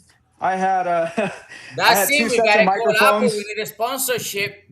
Come on, Apple, where y'all at, man? Tag him in the Hey, you're comments. right. Hey, Come you're on. definitely right. Yeah, for We sure. need a sponsorship. I mean, with Oh, all the views in the past 5 months, it's definitely over 250 million views just from the iPhone. That's So fucking it's Yeah, crazy, start dude. big. tagging Apple on all of them to Yeah, bring Yeah, y'all in start that. tagging Apple on everything that y'all are watching on right now. I agree. yeah. I agree. I mean, they're making full blown movies with Apple It's phones, true. bro. Yes, Like, it's yes, crazy. yes, they are. No, but I was And telling somebody also like Marco ESPN, is bro. crazy because like 1 second you would see Marco behind like the trainer cars. Next thing you know, you look up and Marco's in the shit with everybody else, and it's like, Oh yeah. it's like, bro, I was what? trying not, like, especially that's for sure on the second day.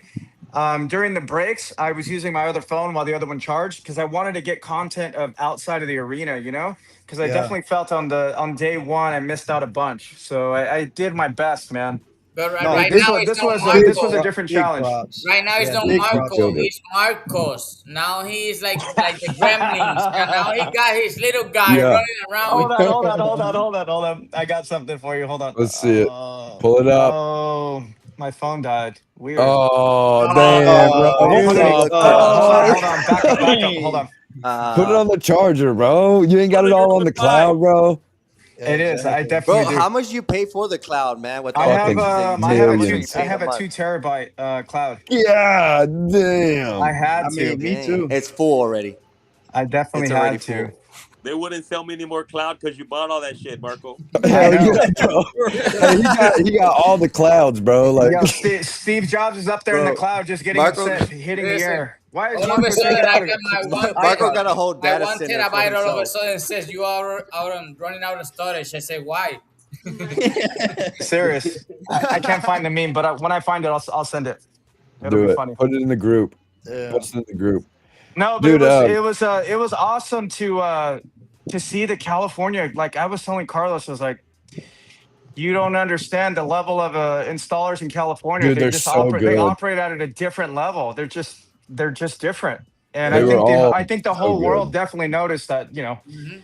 They're I'm a very happy complete for different. them because they was bragging about Yeah. California is coming to kick ass, and And they they did not did. disappoint. That's it. Yeah. So They now they definitely can did. say we got the thing. It's ours. Yeah. And That's kudos right. to That's them, right. man, We're gonna because give it to them. all them motherfuckers showed out, dude. I didn't And like we were and now saying you guys earlier. see why they call it the Cali roll, because they're very territorial. Right. Makes sense. You know? That, you know Makes what? sense. I will call it that from now on, just because of this Tinter I agree. Battles. We should start Yes, sir. now. The Cali roll is forever not going to be called the reverse roll anymore. That's what y'all won with Tinter Battles. Is that we're just going to call it the Cali roll now. Yep. We're gonna call it, yeah. So being a part of the media, Marco, what is something doing that you want to capture for the audience that doesn't see what we do, as opposed to like what we want to see? You know what I'm saying? Like, do you look for shots that we want to see, or do you want to see are you trying to get something that like your everyday person that just scrolling by sees, they're like, what the fuck is this? You know? My objective for recording is to make it look interesting if somebody's watching it on mute. They're like, what is that? I So don't that's watch why a lot of shit on sound too. Yeah, see? So that's why you see me like I'll go like this, and then like if they're rolling something up, I'll go up high. So it's just a different angle. It's just unique. I try different things. Yeah, we were Especially talking. the PPF division was definitely that was interesting to film.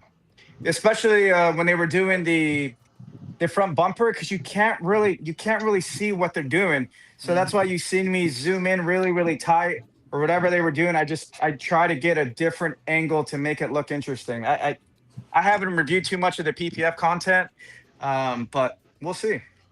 That's what we were talking earlier about, how good you are, you know, with knowing Tinter's movements and Black Right. Guy's movements. Like you never get in anyone's way. Like you could just be right here on somebody as they're squeegeeing, and you're like, hey, I'm right Just here, let bro. it happen. Just keep going. Yeah. Just let it happen. No, like I stay real tight in the pocket, man. I know I definitely push the barriers. I know how close I can get. I know I ran into one person, that was PJ. I ran into him Ooh. just a little bit on. I think when he was prepping, I ran into he ran into my elbow a little bit, or so, I don't recall, but I definitely remember bumping into him.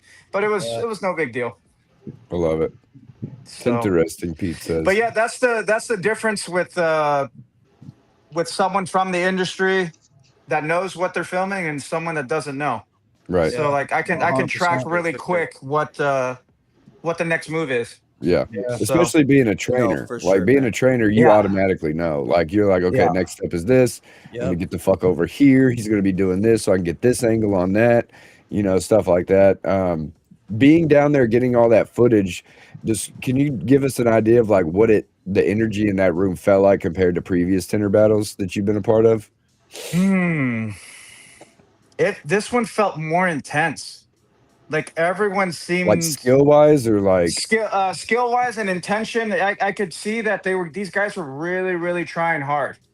Like you could tell, dude, everybody was dripping sweat. Like, yeah, and there was AC in there, and it was you pretty could tell. cool. Yeah. Yeah. And you could see like Danny Munoz had his card. A lot of guys had their service cards.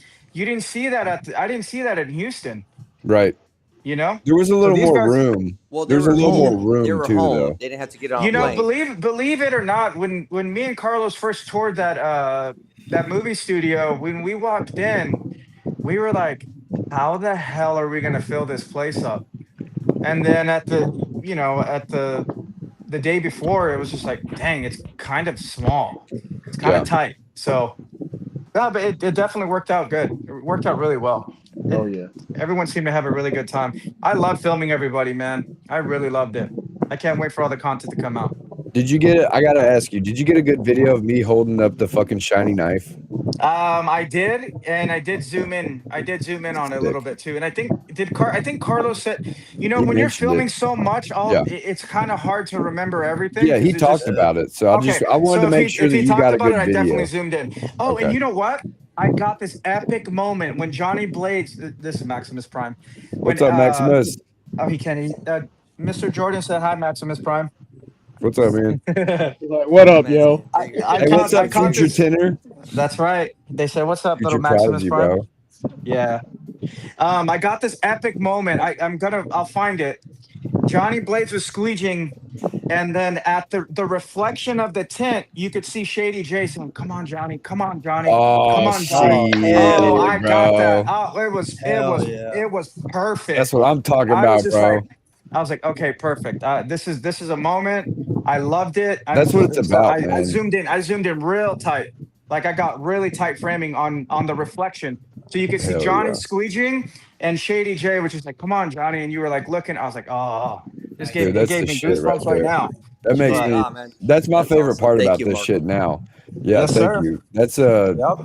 Did you also get when his squeegee fucking came out? Why'd you gotta bring No, that up, bro? We had a moment no, right I now, Bro, man. didn't. he's We like, had we've a been having a moment. moment. Hey, You You gotta got to fuck do it this up, shit. bro. you gonna make Johnny put the shades back on? Damn.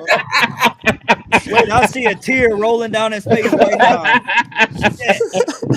Bro, Wait. I'm not gonna lie. When that happened, Johnny, I literally go, like my heart stopped. I was like, oh fuck.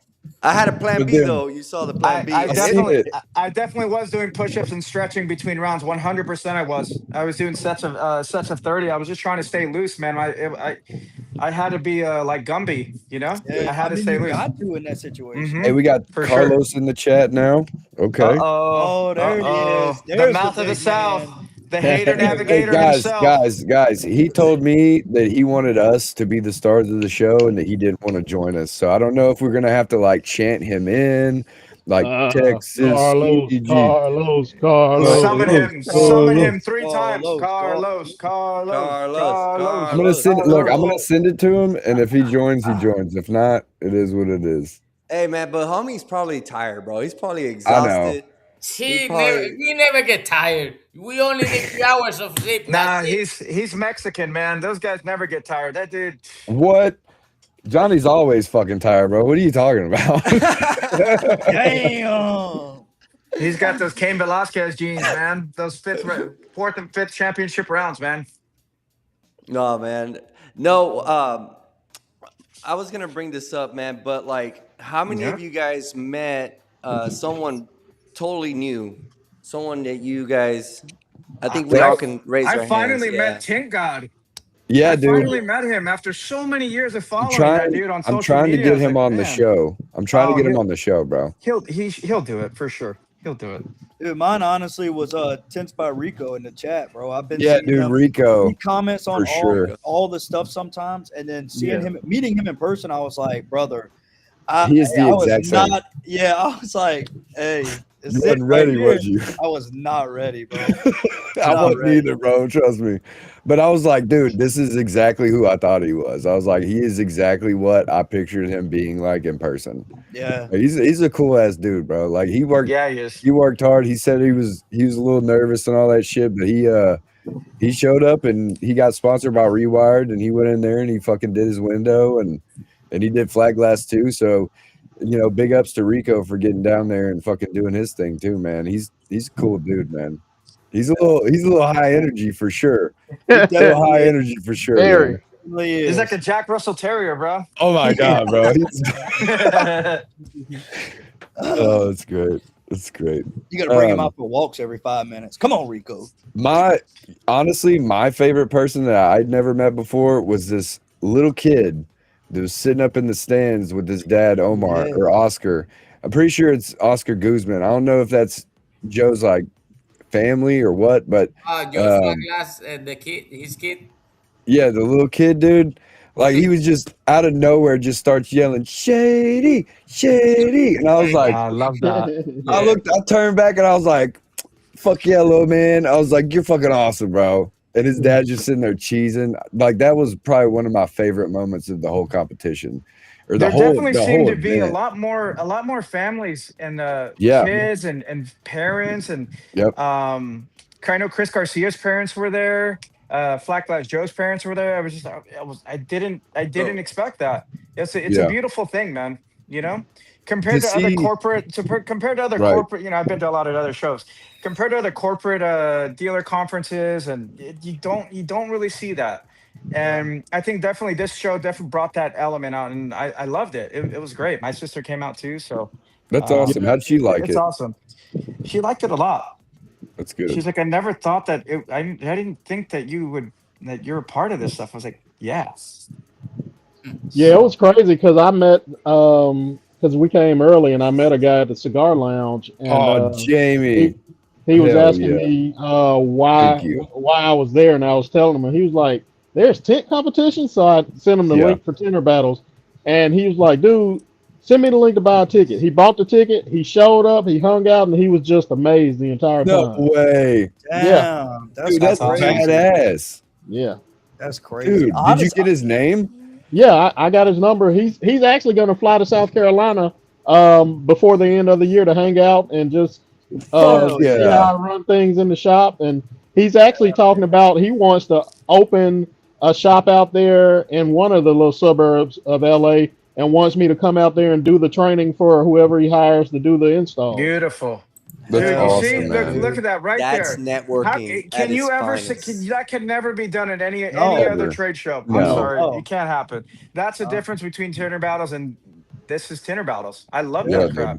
oh, exactly. Beautiful. No, yeah. Dude, So for I the haven't haters, had- so for the haters that are like, oh, there's no prize money, oh, this and this and this and that, bro. Like that's This what is you're what paying it's for. This is about. the networking, bro. It's the This is what it's media. about, man. This It's right here is the this prize right money, here. bro. Yeah. That's This right. I is the love prize that. money. Bro, like me and Johnny were saying the whole time we were there, like the main thing of Tinder Battles is the people. And then the fucking competition is just a bonus. Like it's just a throw in with the fucking kick it session, bro. Like you go there, you hang out, you see the people you fuck with online maybe 3-4 times a year. You spend 2 hard days just competing, having fun, going out to eat, going to fucking event stuff, seeing all the vendors.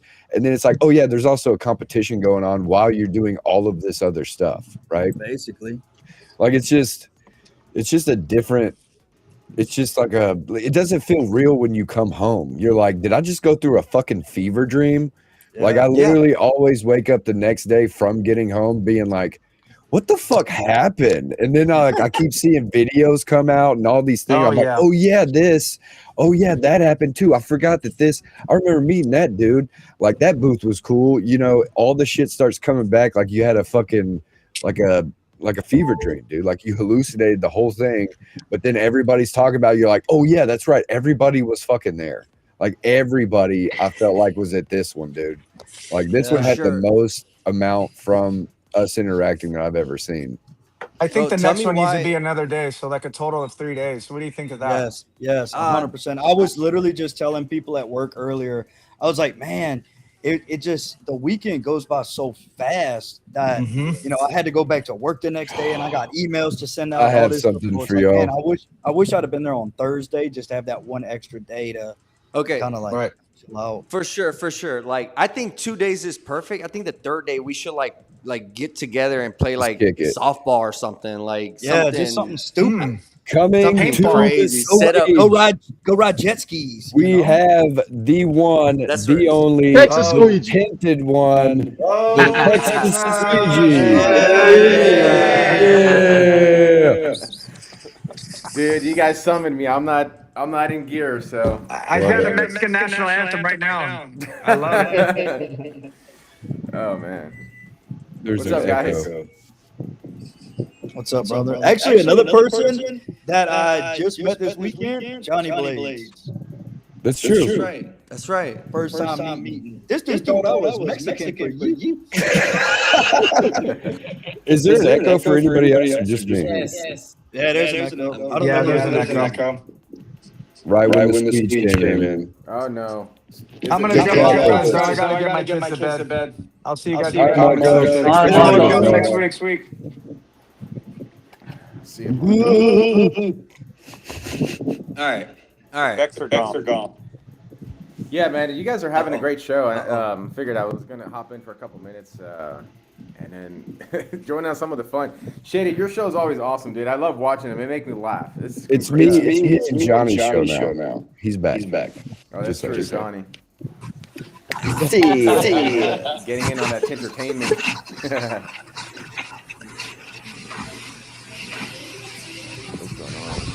Where's this static coming from? Carlos has another output, I think, going on. No, dude, this is straight raw dog on the laptop, man. Crazy. I don't have the mic today. Well, actually, yes, I do. Plug it up. Why don't I plug it up? Hold on. All right, I'll be back. 1 sec. All right. So Yep. everybody get your It went questions away. ready. All the hard hitting questions for Carlos. But man, I want to say something before he comes back. Did y'all see that video that Marco took of him sitting in the fucking event center, dude? Yeah, I about You can't cried. tell me Oh, you cannot tell me that you did not fucking tear up a little yeah. bit, dude. I was Yeah. fucking bro, I'm taking a shit sobbing in the morning watching it, bro. I'm talking about I'm like, oh my god, it's so beautiful. Oh my god. Like, dude, it was like I said in one of the comments, like it was the side of Carlos that people want to ignore. Like that part of him. And that is what, in my opinion, is what everybody needs to remember the most about him in this event is like it's that moment of him talking about how much he appreciates it and how much he's been working on this event. And like he's the fucking man, dude. Like he's the main reason why we have this and the reason that it keeps going and it keeps growing. And like people, like we all have each other's backs. And like I love when people try to go after somebody, we all just fucking gang up and we're like, yo, Jump on what's that up, dude? ass. We're gonna jump that ass, bro. Yeah, we about to curb something the fuck out of you real quick. You know, like, and that's that seeing that video was like that is Tinter Battles, bro. Like I want a shirt that Carlos puts out that says I am Tinter Battles, right? So everybody that wears it is a part of it because that's what it is, man. Like the reason the event works so well is because we are all the event. Like we make it happen. And we make more people want to come to it.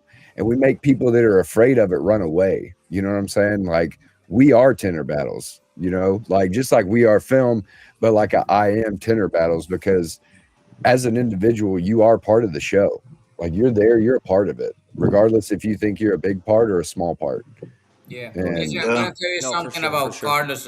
You know, it's like when you have a at the beginning, right? You know the guy and he's doing his work and you don't agree with some things that he do. It's like when you in a work and you actually you like your boss, but you don't agree with everything he do because he's part of his business and you yeah, don't agree, but he's your boss and your friend at the same time.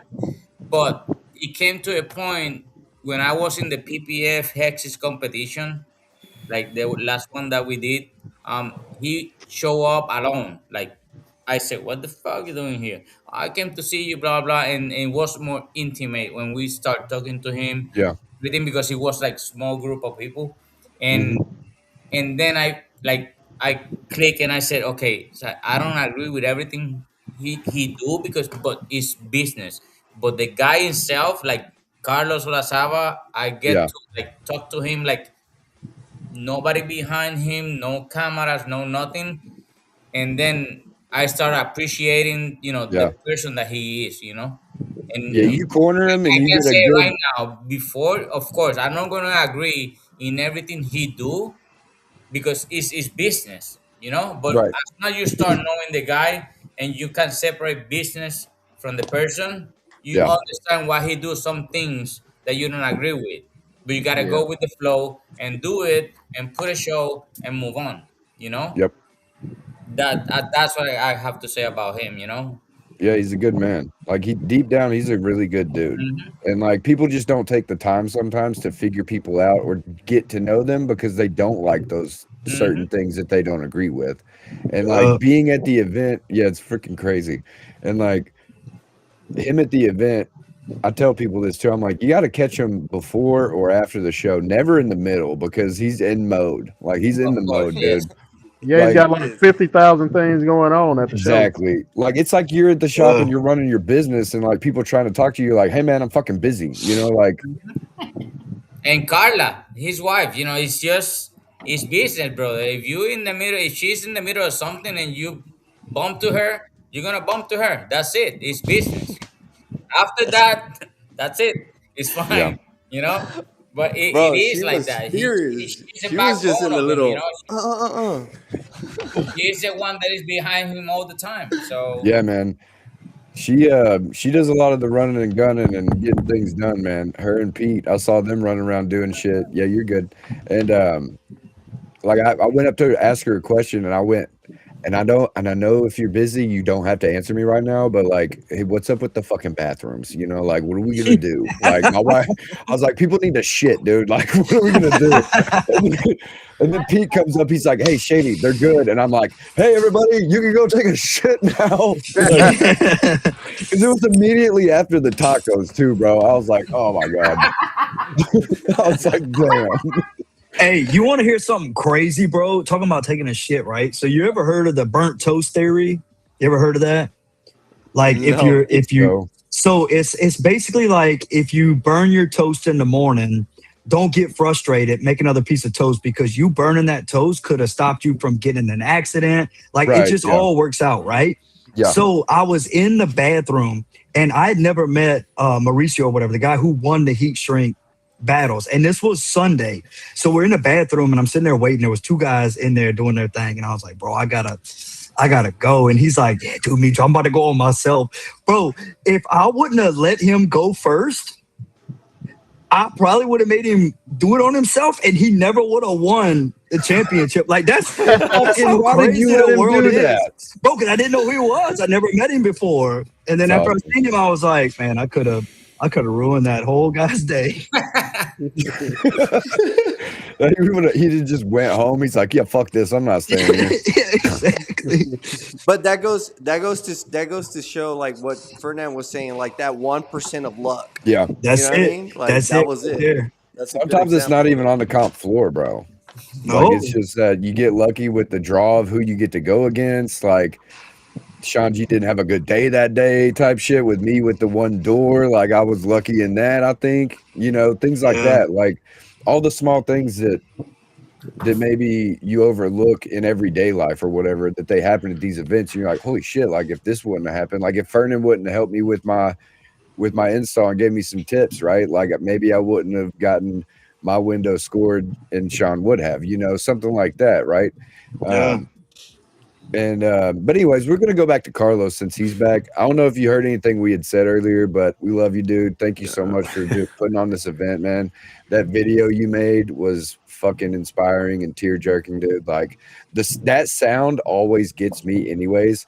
But like seeing and hearing and seeing the cuts to the scene and Johnny scrubbing the wind, like all of the video was just like that captures you for the event, in my opinion.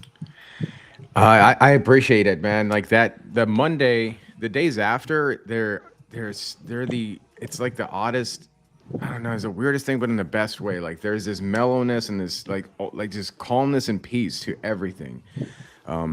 There's so much that gets processed, and you know the kind of the trade-off with being, you know, you work so hard for so many months to put on these shows, and I try to think of every aspect of it, you know, from the people walking in to the kids to the judges to the competitors, the spouses.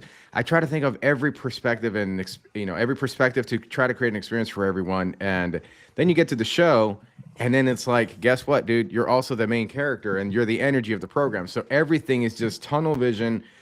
And I'm constantly having to be like 3 or 4 segments ahead. So then like as soon as the auto is done and people are like taking a breath, like I'm right back to the flat glass side of it. So the whole show goes by in such a blur. And things happen so fast that then whenever everything is gone and I sit there and everything is gone and you're just left with the echoes in your head of like, oh, I remember like Flat Glass Joe's kids and just chanting Shady. And then like meeting Flat Glass Joe's mom, like while we're live filming, there was just so many moments of these things just start to kind of catch up because you just sort of repress them. So then they start to catch up. And I don't know how many times, that Monday, and to be honest with you, like I'll be straight up, like I don't know how many times I would just burst into random tears just because I would have these. I can't explain it, man. Like it's like just deep adoration and appreciation to everyone that came out to the program, and I just like you kind of leave with, man, I hope people left with something like that they left changed, and so, and I don't know, and even like with the jacket thing, like that to me was an idea that I felt like just fell out of the universe and popped in my head, and I thought, you know what, it'd be pretty cool, like because I see myself as I see myself as a like, when I'm on the mic, man, and this has happened many times. Like I know the things that people will sometimes say behind my back, but I don't take Doesn't it matter. personal because I'll just say, hey, haters of today become fans of tomorrow. Yep. So as long as you don't meet that same energy, you're supposed to lead the energy, not like fight with it. To me, when I wore that jacket, it meant something special to me to be able to wear people's signatures because it was like symbolic for me that I'm like, nah, man, I'm one of you guys. I just happen Yeah. to be fortunate or blessed with certain abilities to kind of pursue this production side of things, but it's bringing attention to a lot of the people that ultimately that I like, magnifying. I love this industry. I love the skill set of tinting, and I always felt like there was like it deserved way more recognition, and this is like sort of my And it shows, bro. like my it just- effort to when bring you- more eyeballs. And like, this is not a $99 fucking product, man. This is worth Yeah. a lot more than that. And so I try to educate through the play-by-play for the end consumers. I try to educate to the new up and coming tinner, because somebody doing a pull shrink versus a pull shrink versus like a freestyle shrink or torch versus heat gun. Like if you listen to the commentary that I do, like I try to give you the play-by-play, the pros and cons, so that people watching Yeah. it can actually learn from this. So it's been a wild ride, man. California was definitely a freaking monster in terms of the production of it. It was by far the hardest one. That state is extremely strict. Everything is like extra expensive. I thought, going into a studio was a trade-off between going to a convention center, but it didn't definitely came with this set of challenges, and it's still not over. Like there's still a lot of the operation things that I'm still having to kind of pick up and deal with, but man, all the late nights, the anxiety attacks, everything, bro. Like there's Yeah. so much that rides on the line for people. Like at least for me, like I truly do give a shit. And like you guys being out on the competition field and how you care about the craft and how you think about the details. I'm like, man, I see such a parallel to that, but I'm on the production side of things. And my job is to try to shine, to make you guys shine as much as possible. So, not everything is perfect, and I understand that. And I've read I take every bit of criticism as just indicators of like, hey, this is just a little area that we just need to polish and buff out, to make the program better. So Right. you guys talking about the comparisons between Amelia Island and Houston and this one, like I'm sitting back there taking notes for Miami because I want, Yeah. like I see a much bigger vision with this, and every year we get just a little bit closer.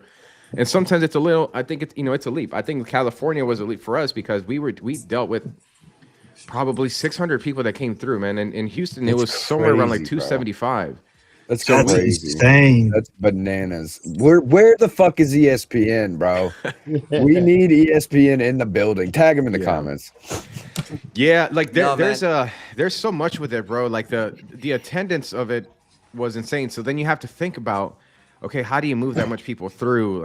How do you badge that many people and not make people wait such a long time? And then, okay, once you get them in the door, how do you provide an experience for that many people? And then on top of that, it's just like the amount of permits that we had to get through the show. Like, you guys couldn't come into the building like right at 8, like I had told everyone, because we had the Right. fire marshal like walking in, and if he said no, I'm like, well, I guess I was gonna have to tell him like I guess we were gonna have to spec the chisel out, because I'm like, there's no way you're gonna say no to my to my people.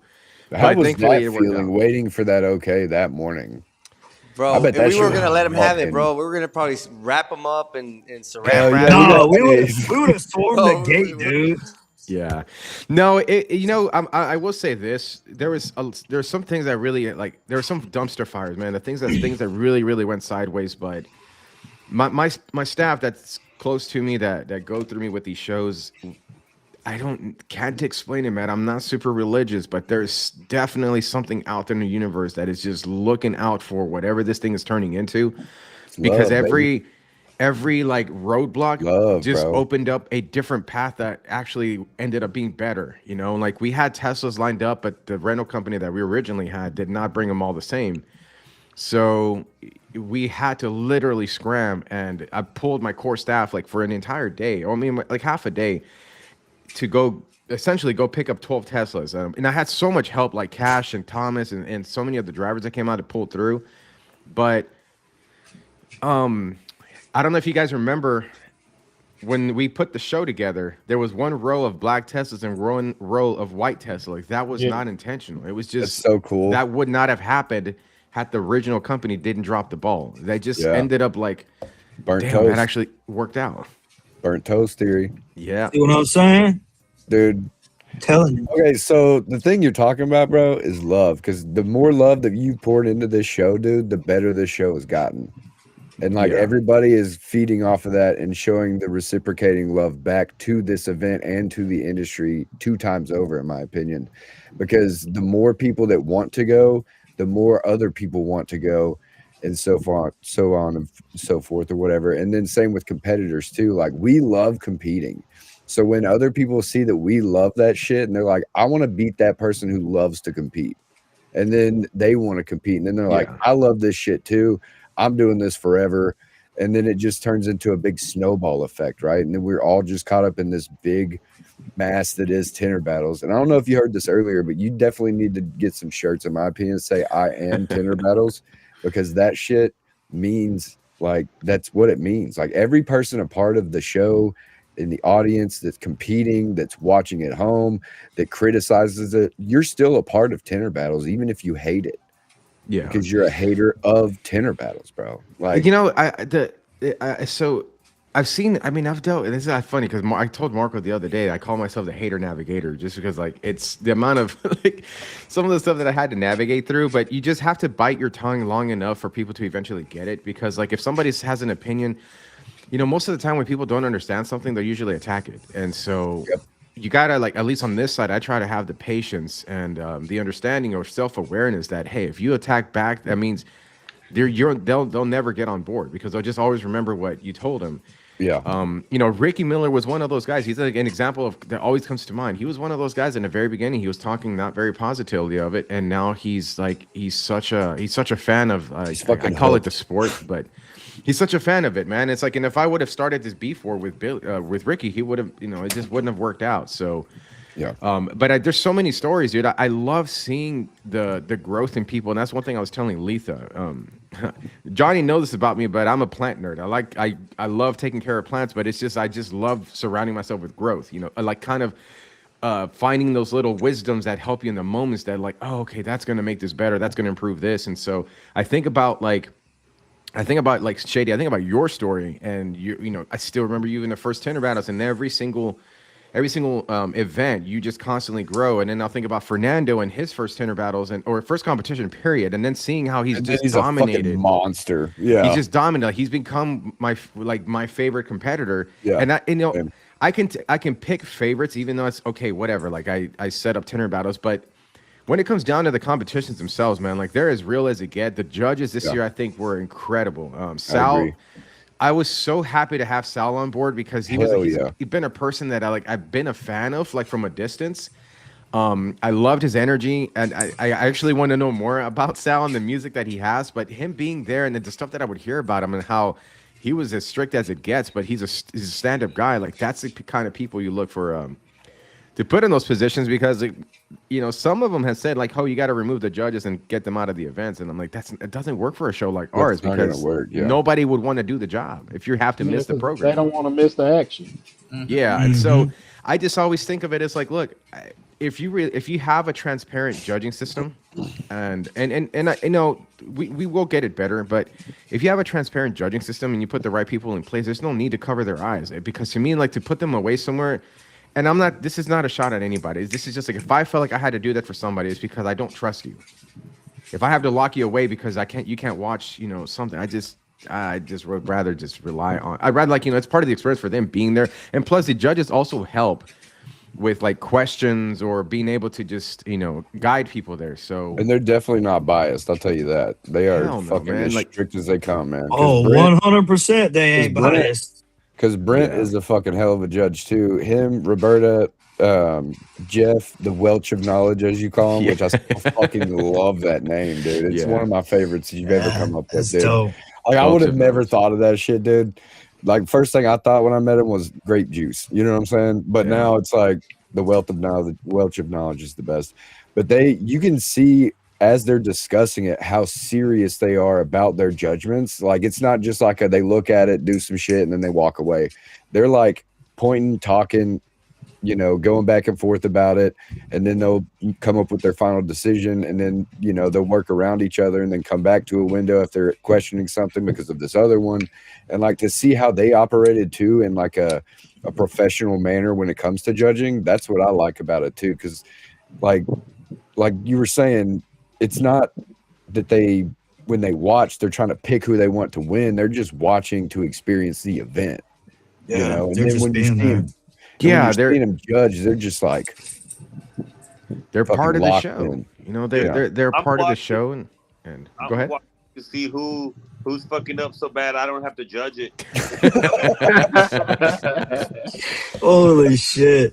All right, guys, I'm popping out of here. It was good hanging out with y'all. See you, Chase. I appreciate you coming out, brother. Love you, Chase. Sir, always love y'all. Carlos, we saw a twist, and you saw my comments, right? I'm just joking around, but I don't see Jared replacing Carly. I see Jared replacing Carlos because, man, you know what, man? You put up such a great show, bro. You know, you put up such a great show, and it's you know, and it sucks that you're not able to enjoy it, bro. Because I'm not gonna lie, when I didn't make it to the finals, bro, I enjoyed the show more.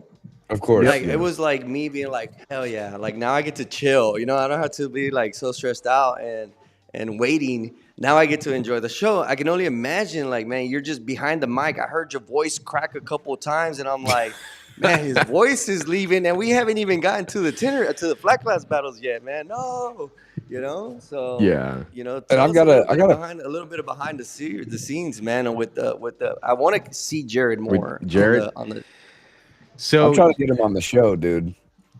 So Jared, man. So working on for those who don't know, Jared Gwines, he's an incredible marketer. In my opinion, Yeah. he's the best marketer this industry Yes. has. But he doesn't boast about it. He's not constantly promoting his marketing service. He's more of those hidden gems, and that's the people that I really like working with. Because I've worked with other marketing agencies, and look, man, I'm a marketer myself too. It's just I don't have the know-how in terms of the internals of how to set up a proper Google ad, but I know what connects to on a psychology level. Like I know what connects to consumers. So, you know, it's like I've said before, you can't piss on my foot and tell me it's rain because I know what piss smells like, right? So from a marketing standpoint, you can't tell me you're a marketer and then I look at your work and you're like, you don't even market your own business properly. So Right. Jared was one of those guys where he understands the connection on a psychology level. He's a huge wrestling fan. He's a personality himself.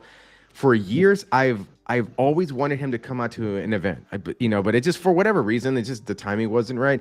And then he finally reached out, for this show, and he was like, "Hey, I'm going to be there for the show. Like, I'll be there for you. You have me do whatever you want."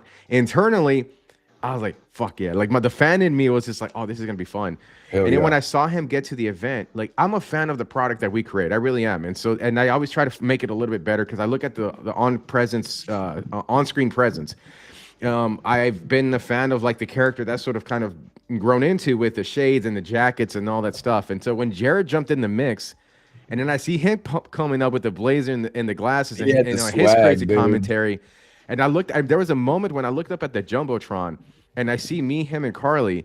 And I just think like, oh my God, it's like my two of my top favorite characters or three of my top favorite characters, like in the same scene, in the same episode. I'm like, oh shit. Like it got fun for me then. But Jared, he was so funny. And I started going through some of the content and some of the stuff that on the video, he's so funny. But what I love that he did, he definitely has that flair of tintertainment, but he doesn't necessarily have the technical skill set.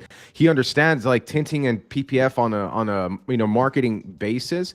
So he brought in almost like a level of storytelling that I couldn't capture because I'm too deep in the woods and he's not, So he was such an add-on. And Johnny, to your credit, I didn't look at him as a replacement for David Carly. I was looking at him as, oh shit, he could replace me, and I could finally get behind the production because, guys, what you saw coming through the screens on Tinter Battles, like that's not what's really up here. What's really up here, I mean, it's just like tinting, right? Everybody tries to do a perfect tint job, but then you always fall a little bit short because there's imperfection. The nature of just being human is not perfect.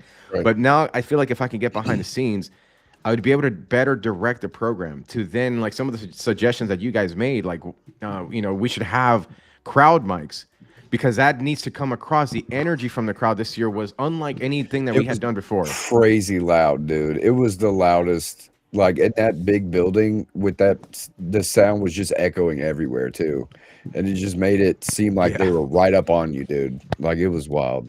Yeah, when I was going against Ricky that second time, they they were chanting something Oleo or whatever, Yeah, Oh yeah, yeah. Ole, but ole, ole, Ricky, it was Ricky. so loud to where it made me think that he was killing me and way ahead of me, yeah, and so I sped up. And then now when I go back and look at the video, I'm like, well, fuck, I could have Yeah. just took it yep. easy because I was so far ahead. But in my mind, with that going on, I was losing.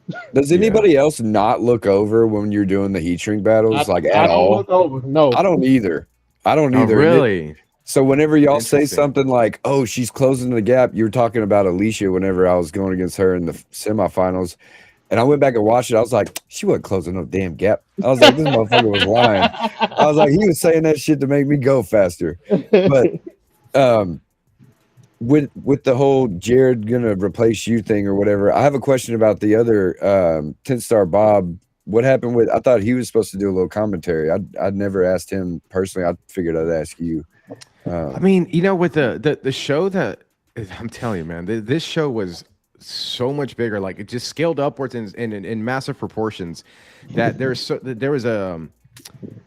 was you know, a bit of like we're walking into it with structure, but there's a lot of it that you just have to. It's like you built this race car, and Right. there's no test driving it. Like the only test drive is the actual race itself. So then once you get out into the race, you start realizing like, oh, okay, I need to readjust the alignment, or I got to change the wheel. But the problem is you can't stop the vehicles. You have to Right. change the tires while you're driving down the highway. You have to adjust these things. So this show, Sal, and you know, I appreciate like Sal. He had such a patience with everything. He was so cool about everything, man. When we started doing the first couple of heats, like we have production, bro, and that's what's different with our programs than any of the other ones. Is it's we don't just sustain performance to the live audience. It's also the live stream show. So there's production and there's balance, and you have to keep on schedule. We were realizing that, at least for me, I was realizing that, you know, whenever I set up the divisions and for them to be head-to-head elimination, and then people got to come back and remove the film, people weren't doing that. They were just leaving.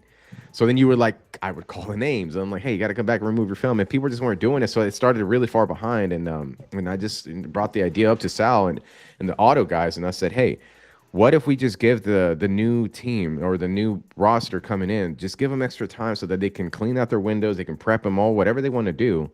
They can strip them down to stock, and then they get to start from scratch. And that actually sped us up a lot better. Because that first day, dude, it was crazy. Could I make a slight suggestion, Carlos? And now Yeah. it just came to me while you were talking to me, because Sal is a figure, like a character himself. Like, can we mic him up as he's judging, like to build on the suspense of the final results? Like, I know Sal, he's like, hey, I think we could like Why you want to hear, John? Like, what the fuck is this? no, yeah, so yeah. like, Like, I want to hear. Johnny, what the fuck like is this, because- bro? Fuck is Mike this? Sanchez, I remember in Houston, looks at my door for like 10 seconds and he just does this, like, I was like, Damn. like if the Is it a camera fucking would have caught scratch, that, bro? it was Oh even my it was God. it was, you know, because it's for me, you know, I appreciate that. Like, he judged my window, but seeing Sal, you know, just being Sal, and then he has a character for himself. Like, I want to hear that on a mic. I want to hear Yeah. what he's saying to the other judges. Sal's funny. Because Yeah. the Sal's family fucking members great. are also watching. Like, the family members of the competitor are watching him Right. judge that window. And, you know, we want to hear what he's saying. You know, we want to hear what they're okay. whispering. You know, like, maybe not give too much. Maybe he has an option to mute and unmute. To turn it off, and, yeah. you know. Yeah. Yeah, there's a lot of things on the production side, and even just listening to this podcast, you guys have no idea how this has been helping me to think about Miami That's the point. coming up. So it's, you know, I was taking a lot of notes, and then some of the things that people liked about Amelia Island and others that like this one, which, by the way, Shady, the fact that you were like, no, this one topped Amelia Island was just like, fuck yeah. Well, it But- did for me, at least, just because it was the best I have done and the most, like, this is the one, being to every one of them, just for my personal self and my growth, it was just like, I'm almost there. like y'all were saying over and over, like he's competed so many times, he's gotten so close. And then when I fucking got beat by Mauricio, who ended up being the champ, which I'm not that mad about, but being beat in the first round after I was so fucking confident in myself. And I wasn't confident in the heat shrink. That's the funny part, is like I didn't think I would get close in that.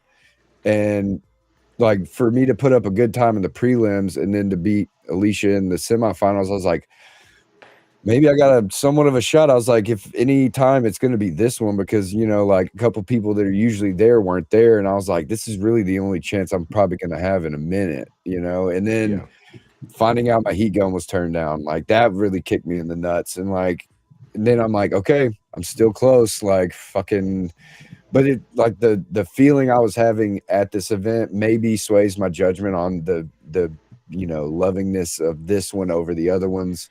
Maybe it's all of it, you know, like in the support from everybody. And like, you know me, man, I love when y'all talk about me. Like it gets me going. Like it's like playing sports and you're listening to the announcer, you know, calling out your stats and shit. I'm sitting there like, hell yeah, bro, keep talking me up, man. Make me feel good, you know, make me feel good, play good, you know, at the same time, right? Yeah. And then to like have that disappointment of figuring out it was my own doing, and also the competitor being a fucking badass, it's like I'm not so discouraged, but I'm also like, I guess I could do better than I thought in the heat shrink. And the auto singles, like being, you know, going against Sean and seeing that my window got judged, I was like, fuck, I did pretty good, man. That's fucking Sean G, bro. Like I just got a window judged over him. He beat me in time. He was chanting for me too. Like all of that shit makes me love this one the most. Like, I'll say this though, this one by far is had the biggest impact than all of the other ones. And once we start releasing the more of the media too, it'll I think it is going to have just a much bigger impact overall in terms of like the ripple effect it has on the world. After I'll say like that evening, it's on YouTube, Marco. Sorry, I was answering. It's on YouTube. But like, man, dude, I'll tell you like, some of the things that meant the most to me. So Jorgito, he was one of he's kind of running around between both judges. He was such a godsend coming out here. He's the best, man. And I won him at every one of my shows now. But yes, he is I will get it done guy. Yeah, he came out. You know, he's all the way from Chile, so he came to me and on Sunday morning, and he was just expressing gratitude for being part of the show. And I was telling him, I was like, "No, dude, I'm grateful that you're here. You're making my life easier." So it was just this symbiotic, mutual feeling. But he tells me a story that he lives in a small home out in a small town out in Chile, you know, right at the edge of the earth. And he's telling me that his family, you know, they have a small screen that they were watching Tinter Battles from way down there, and they just felt so proud that they see him there. Man. When he tells me that, I'm just like, you know, if we didn't go through the trouble of, you know, the production and streams are so expensive, man. But it's things like those that we're bringing that product from a live event to people's living rooms in their homes. Yeah. So that meant a lot to me. And then there was a video that's I don't think it's gonna, you can't see it here, but I can kind of see it. So in first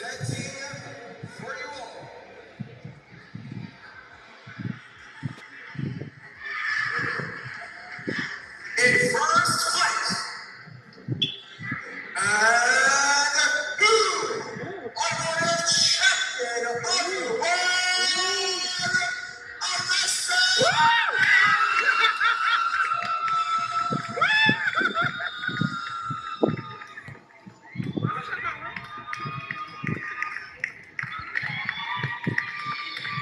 So you see where that's, when I saw that, that's wild, bro. Dude, so on those big ass screens.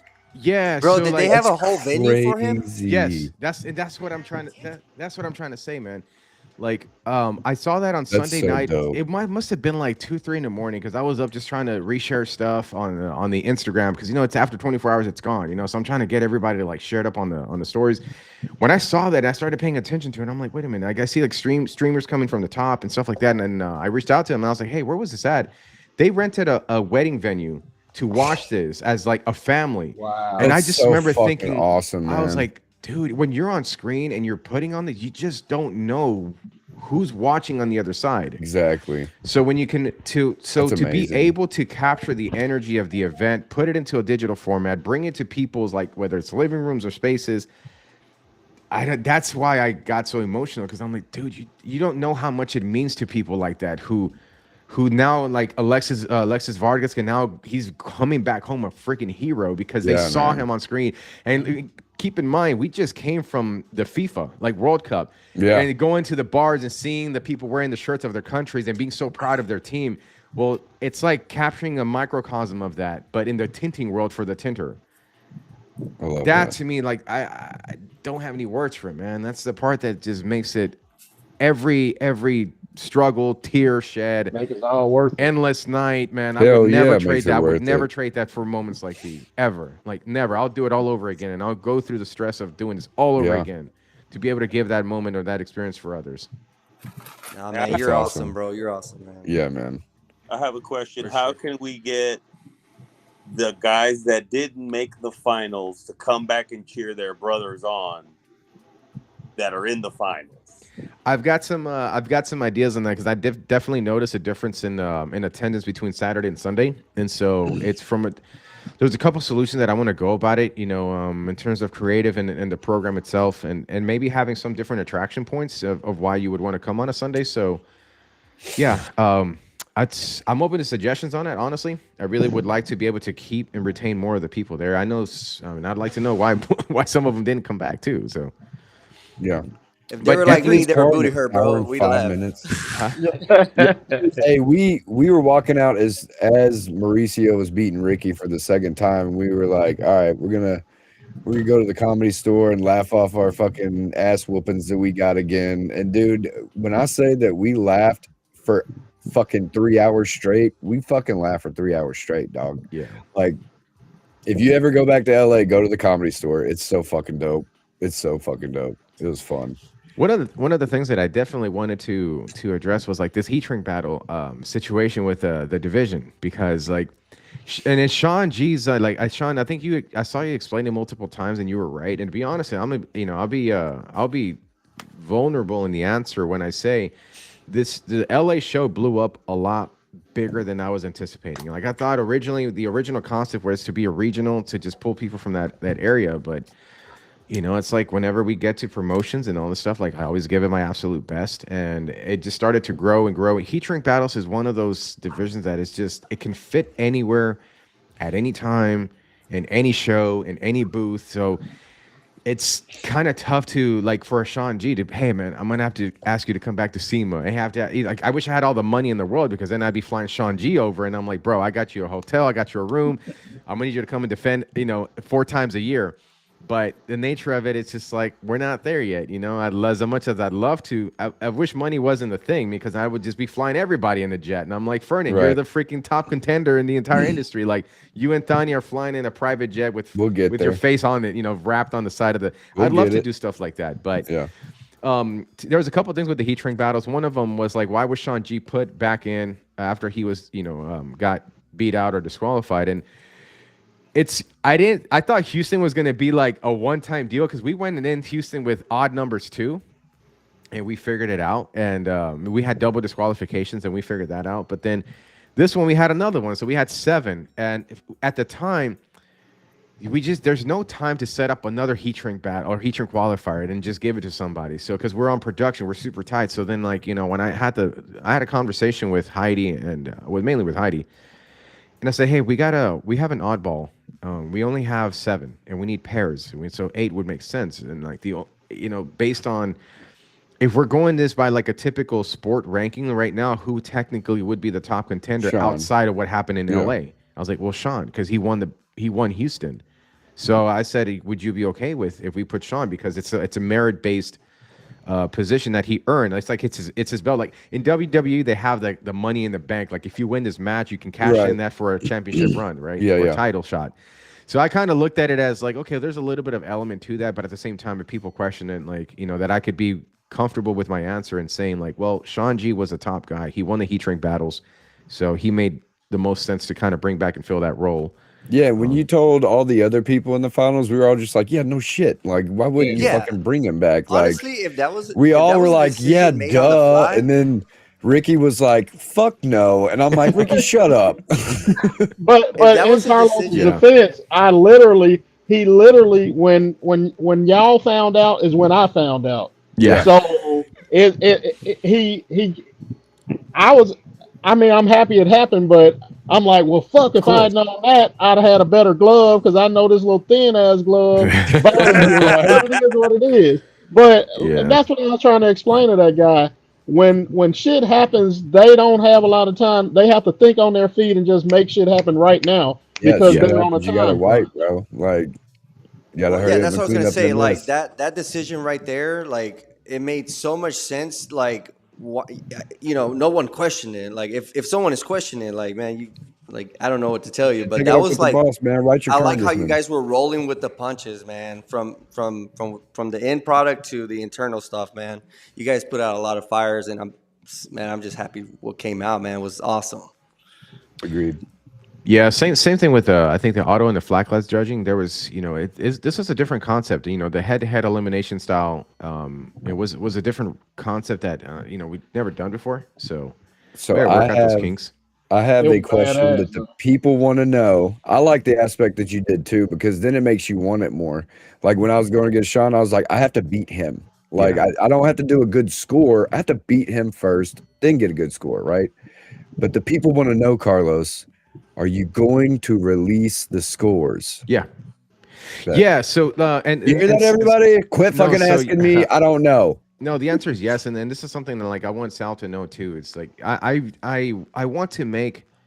I want to have like the absolute best, most transparent judging like ever. And I don't know I don't know how other people judge. I really don't. Like I don't focus on them. I just look at how we kind of do things. Right. I want to improve it if we can put a digital component so that we can turn around and put out scores faster. If we can attach pictures to the scores, because like I noticed, me being a competitor and me being like so close to you guys. I hear the feedback a lot about like, oh, I wish I knew how I got that score, or I wish I Right. knew more about my score. Like, where could I improve? Because people want to get better. One thing for sure, I noticed this is whenever the shaving was kind of like an option to gain extra points, every single person in the finals, like they all went for it. Now, just to me, course. I kept saying it. It shows the drive for excellence that Yes. every single tinner has in them. It's like if there's 1% improvement that I can make by just doing something, they're gonna go for it. Yep. So, and I'm the same way, but I'm on the production side of things, man. I want to improve. I absolutely want to have the best judging system process. I know we probably could have done a lot better in terms of like I thought the judges did great, but in terms of like I take responsibility on how we set that up. And so I want to make those improvements. I want to be able to turn around and release scores with pictures, as much detail as possible, so that people can understand like what they got and why they got it. So, So every score is gonna be every window that is score is gonna be released, or just the top eight I and top eight. no, I think we got them all actually. I believe they're sitting in a Google All the Excel windows? sheet. No, like all the ones All that the got windows scored. that have score. Yeah, Okay.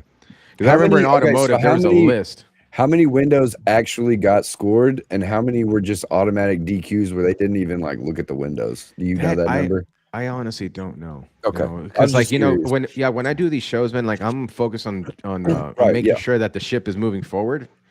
And then like obviously like you got like people like Sal and then on the auto side they compile the scores together, they hand over the sheets, and then I usually have an admin that'll kind of compile them, put them into a Google spreadsheet, and then we go off of that. So.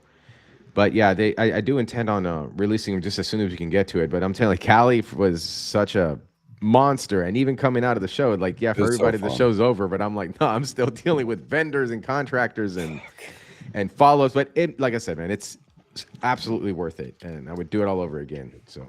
And we appreciate you for it. We really do, man, because your innovation and your forward thinking after every event it shows every other event that comes after that, man. And I don't ever see Tinter Battles downgrading. I can only see it just getting better every time, like it has been, man. Because, dude, it's like going from like a like I'm not trying to be disrespectful, but like going from like a motel to a hotel to a Holiday Inn to the Ritz Carlton, and then you're fucking on Elon Musk's satellite floating around the earth. You know what I'm saying? Like it just keeps going up into a better echelon of a place to go. You know what I mean? And it's always the same exact feeling when you're there, though. Like the same feeling every time, just a little bit bigger and a little more love from everybody that shows up. And especially with the 600 and something people that showed up, man, you could definitely feel the love in that building. Like there was not any animosity at all. There's a little friendly shit talk and all that kind of stuff, but I never saw like a serious argument or like one person bitching at another or complaining or pointing. Even when me and Fernan noticed that there was extra points being given in the prelims. Oh, which we undid, by the way. Yeah, I know. We brought it up immediately. It wasn't like a big fuss. We didn't make a big deal about it. We just literally walked up, hey man, we just want to let you know. And the judges were even like, Will's on our score sheet, so we just went off the score sheet. And I was like, okay, that's cool. I just wanted to make it a known thing because me and Fernan and other people didn't attempt to shave because we knew we weren't getting points. Yeah. And it had been gone over multiple times. And people were like, no, he said. And I'm like, no. You didn't see the fucking 4 shows before this that we talked about it every time. And we pointed it out and all that shit, right? And then y'all immediately were just like, all right, cool. No extra points for the prelims. It didn't change shit apparently anyway. So at the end of the day, like, that willingness to change that and then to like you didn't even have to own the mistake, but it was just like it was handled, like the fire was put out immediately. And that's also something that I appreciate about the community because we didn't make an uproar about it at this event. Like sometimes there's a little bit of bitchiness and some nagging when it comes to things, but like after this one it was just kind of like okay, that's fair. Like everything was fair. Yeah, and that's what I'm glad that you I will add something to it. I will always say something if I see something that was not talked before, even if it harm me.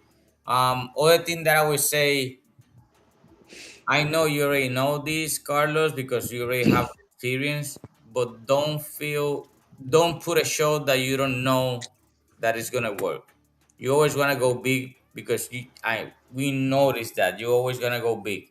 So people can ask for 27, 27, 27. If you don't feel that the show is gonna surpass the last one, just take a break and do it in 28. So oh, dude, I'm you but know I'm what I like, mean? You know what I mean? You know what yeah, I'm but saying? I'm It's like, people put I'm too like, much pressure yeah. on I want to show every year, and then they don't show. And then they bitch about it because it's not up to par, whatever he said, it's over there no instead show. of here. So if you're gonna take a break like 25, you took a break and then you came with Houston. And then we came with this one. You know what I mean? For sure. Yeah, 1000%. No, but I'm like you guys, man. If I have a round and I knew I could have done better, like I just want to get back in there and like I want to get another shot. Yeah, you know, I'm just like, dude, I'm a competitor too. I'm just my field is a little different. In you, bro. That's that squeegee hand coming out, dog. Like yeah, but he's clutching the red dot like he's over here like ready to get back out there. Dude, that's me, man. Like no, it's but I'll say this, man. At the core of the program that we do, there's a quote that recently stuck out to me, and that is that you can be alone without being lonely, and as you get older, you live more in your head. So it's important to build good memories along your life. Yeah, you know, and with these shows, that's what we try to do. I mean, obviously, it's about competition. To me, it's about elevating the individuals and like putting them on a platform that has a ton of eyeballs and exposure that could turn into like real world business for them, or recognition from like Sean G having the states recognizing him, like that stuff like that. That's like, man, that's why you do that. But also like the shows, I think that part of the reason why, you guys can tell me if I'm right or wrong, I think part of the reason why the culture is where it's at, because and like I'm the like the silly guy with the jacket and the shades, like yelling. Like, dude, when I'm the one breaking the ice for everybody, I feel like it makes everybody feel a bit more comfortable to be like, oh, well, yeah, we can chant, we can heckle if you want to. But I agree. I just hope that you know that we keep it. I hope that everybody enjoyed the program for what it is, and I 100% take. I'm very aware that not everything was perfect, and we're going to come back. We're going to keep improving and refining it, and we're going to be making it better. I want to improve the communications from the organization to the competitors. like through competitor packets and things of that nature, so that people know exactly what to expect, and everybody is on the same page, you know, because ultimately, if you can understand something, you can get behind it. So I'm looking forward to making this an improvement. Huge shout out to the team that I work with, man. Like everybody that I have that I work close with, all talented people, like all of them. And I push, and Johnny, you know this personally with me, because if you work with me, I'm gonna drive your ass, but because I know that you can do better, and I won't let someone put out mediocre work when I know they got better in them. Right. So. Yeah, I mean, I'm just super incredibly thankful to everybody, the people that showed up, the people that came, that were a part of it, the judges, the people that helped with the setup, the teardown, the attendees, the kids, the families, like everything, bro. And I meant it when I said it. Like I could have died after Tinter Battles, and I would have died a happy man, you know. Yeah. And would have. Sorry I didn't help would've been tear cool with down, that. bro. I was beat by the end of the week, bro. I think I can speak for everybody. Was tired, bro. I couldn't make I'm it. still tired. What you mean? I'm But still I'm glad I tired, was bro. able to give a little input for the setup. Yeah, no, it Sorry, was did I break up? incredibly Internet. incredibly grateful, bro. I appreciate you. So, I'm gonna dip out with you guys here. It's my All right, then, I'm gonna Carlos. say my old ladies, but it's Carla's birthday today, so Hey, happy let's go and go birthday, spend it. Carla. Birthday. Happy Happy birthday. birthday, Carla. Thanks for taking the time to hop on, even though you wanted to stay in the rafters for this one, man. We really do appreciate it. Again, man, like I say all the time, man, like you are the Be Who You needed for me with this event, man, because like I think we all need this event. And like if you go to this event and you don't say you had fun, you tried to not have a good time, man, because like there's no way you're not having fun. There's so many people that you can have fun with, you network with, learn from, all that shit, dude. And so like I just want to say thank you for all your effort and all the stress that you put yourself under for us to have this platform to be a part of, dude.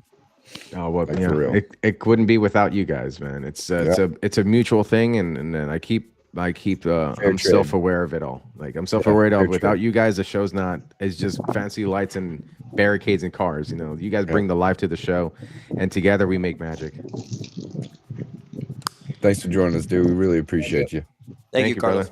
You guys have a good night. Thank Thanks you. for everything. Squeegee that. See you, bro. I think that's a good sign. I think we should all close it out, man. With that, I agree. man. Yeah. I agree. Yep. I gotta go use Well, the guys, restroom, bro. I got to piss too again. But guys, I appreciate y'all coming in. Everybody that popped in, everybody that watched 2.5 hours, Tinter Battles recap. Guys, again, if you haven't been to a Tinter Battles and you don't understand the concept, just fucking go to one, man. And you're going to leave a changed Tinter. I promise you that. Or you're going to turn into one. But anyways, guys, Johnny, you want to close this out? No, man, you got it, Shady. All right, y'all. This has been another riveting episode of the Dark Truth Podcast. We'll see y'all on the next one. We'll be back next week. Be who you needed and cut out the negativity. Peace.